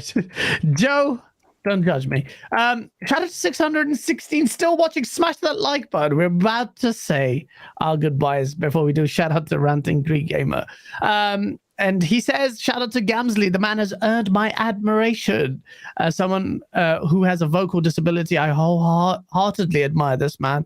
He is amazing. Yes, shout out to him. Awesome Absolutely. To hear. Yeah, great attitude, bro. I love mad respect. Thanks a lot. Thank you. Respect. I'll still beat the shit out of your COD. Let's go. Go fuck it. You know what? You don't want this smoke, I promise. Yeah, if you do lose though, he's gonna delete my number. I'm not having that. I'm not having that. How good are you, COD? I'll fucking screenshot you would beat him. I know you. Do you play Halo? Do you play Halo? I play everything. Yeah. Okay. I'll chat 1v1 here at Halo chat. But this is like. All right. You know what? Let's stream it. You know, and then make some content out of it. I'll beat your fucking ass on live. Yeah. I'm getting the Go XLR, and you're gonna have to help me with that when I get there. I will do. But no one's supporting it. No. I listen. I bought it knowing that the company went under, but I still can't help it. It still looks most appealing to me. I was gonna, the Roadcaster. I seen all that, but it looks. I love the whole. It's a really good device, and also there are third-party firmware stuff. I saw it on the Discord. There's still some people supporting it, like doing it from the community or whatever. So there is some hope, yeah. But you'll see. Shout out everyone, chat. It's been an incredible show, and it's gonna be. Will you guys leave timestamps for the video? I always do. A little bit late maybe, but I will do it after the show. This one's going to be messy because I was all over the place like I always am. But shout out to everyone in chat. Hit the like button. I hope you enjoyed the show. Before we do it's outro time. Gamsley, you were here for your debut and the people loved you. So did we. Hope you had a good time, man. What's in store if people want to see more of Gamsley? Well, First and foremost, thank you for having me on. You, the Iron Lords. I mean, the whole Xbox kind of podcast world right now is really giving me a voice, and I really heavily appreciate you guys for it. There's a lot of people out there, a lot of people with disabilities out there that are not as fucking annoying as me. But they definitely look like me, and they need some love. They need a hug. Sometimes they're not as outgoing as me. They're there, though. They're part of this community heavily, and they need a voice. And thank you guys for having me and us and my voice. So thank you. You could see me a lot. You could get me on Twitter. I don't know if it's at Gamsley. Like Tinder and Twitter mixed together.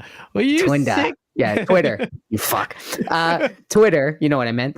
Instagram at Anthony Capello. That's my real name, so congratulations. You could stalk me and also harass me. If you want to see some Taekwondo stuff, I'm an athlete, I'm a competitor, so you're going to see a lot of that content. But on Twitter, Gamsley, at Gamsley, and I'm going to be everywhere, guys, so I'm trying to break out, and I'll be in the community, so you can find me anywhere.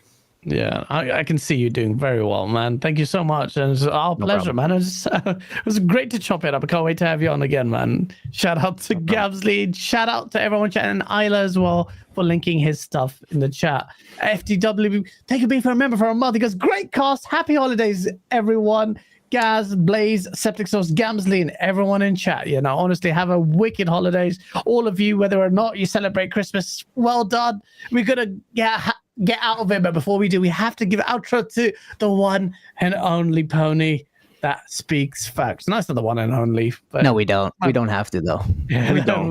We don't. He's my brother from another mother. It is Blaze 4K. Listen, thank you for having me, guys. For real, I'm sorry I was gonna make it and couldn't make it and made it, but I appreciate the invitation. I love coming up here speaking with you guys. Asa, you already know my love for you. And if you were single, brother, I already know what I would do with you. And Gamsley, honestly, nice meeting you. I love Gamsley. I love your attitude, dude. I came in here with a bad attitude, and I'm like, I see people like you that fucking keep your head up and you still do what you love to do. And you have a fucking, I don't give a fuck how many times you try shitting on me, bro. You have an awesome attitude, and I fucking love people like you, bro. I commend you for that. Seriously. Thank you. I'll be shitting on you and in you all you want. Yeah. But wherever you want, brother. Chest, you let me know. But yeah, everybody in the chat, it's peace and love. I hope you guys don't take me too serious sometimes, but you guys have a great holiday. I hope you guys stay safe. You know what I mean? Hope you get what you want from Santa and all that. And yeah, see you next year. Yeah, man. Thank you so much, Blaze. As always, man. One of the purest people out here, man. Come at Blaze, you come at me, man. Or you chat. You always complain, right? Yeah. But I always have Blaze on. Fuck you guys. Whoever hates Blaze. But most of you do like him. So yeah, shout out to all of you. It's been a great chat. Asa, happy holidays. It's been fun. We've got one more for 2023, and then we say goodbye. But until 2024. It's been a year, isn't it? I want I want to know how Gamsley got an Xbox logo on a Dobok, and I want to know if anyone's got a PlayStation 1 so we can pit you against each other. What's that all about? An Xbox One. Oh man, I'll send you. Yeah, from his intro, he's got a big Xbox logo on his back, and I'm really curious about it. You didn't see that? Oh yeah. I have the Xbox logo like stamped on my back, and then I had the PlayStation logo on the bob itself. Yeah. That was so sick. I appreciate the effort you put into that as well. You did. I put a tried lot of so effort, hard. chat. I actually had a ton more in the gym, but I couldn't that week. Oh, but shout out. We appreciate your effort, man. Thank you so much. It was a brilliant intro. And yeah, Asa, tell the peoples what's next for your channel. I've soft relaunched my channel with loads of new stuff. So if you can get in there, if you get a membership before I get 1,000 people, then you get special privileges. But I need like 22 more. There's lots of stuff going on there, lots of streaming, lots of videos and things. It's been refreshed and it's a good time. And so that's an option if you care for it. Thank you, Gamsley. Thank you, Blaze, as always, for coming on. It's been brilliant chats, and everyone that's there with us as well. So, awesome. Shout out. How far are you from 1,000? Like 22 people. Hey, Not like so you did like you farted once and you got like 4,000 people. I'm the boring guy that doesn't get so much attention, but I do talk a lot over there. So yeah, exactly. I'm not going to go into that side of Bro, things. Ace's streams are fucking pure entertainment. Yeah, and at least you look good. Too. Seriously. I don't want to learn shit. Just want to fight. Go to fucking what is it called? Twitch now, and OnlyFans it. You know what I mean? After Yeah, just stream naked, Asa. With the censor bars and It's been suggested. People were saying, "No, you have to get the censorship bars." I had to tell them, like, "I've not got nipples. I don't need the bars. It's fine." I could believe that as well. Shout out everyone. Chat. Do make sure you subscribe to Asa, man. Isla's linking that shit in the chat. But yeah, man. Thank you so much, everyone. We will be back next week. We've already got some guests lined up, both of whom are making a debut.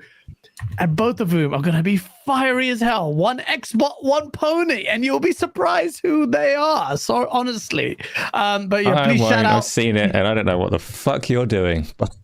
You have? Oh shit! It's gonna be fucking wild. It's gonna. Ace's reaction says it all. But shout out everyone. We'll see you next week. Peace.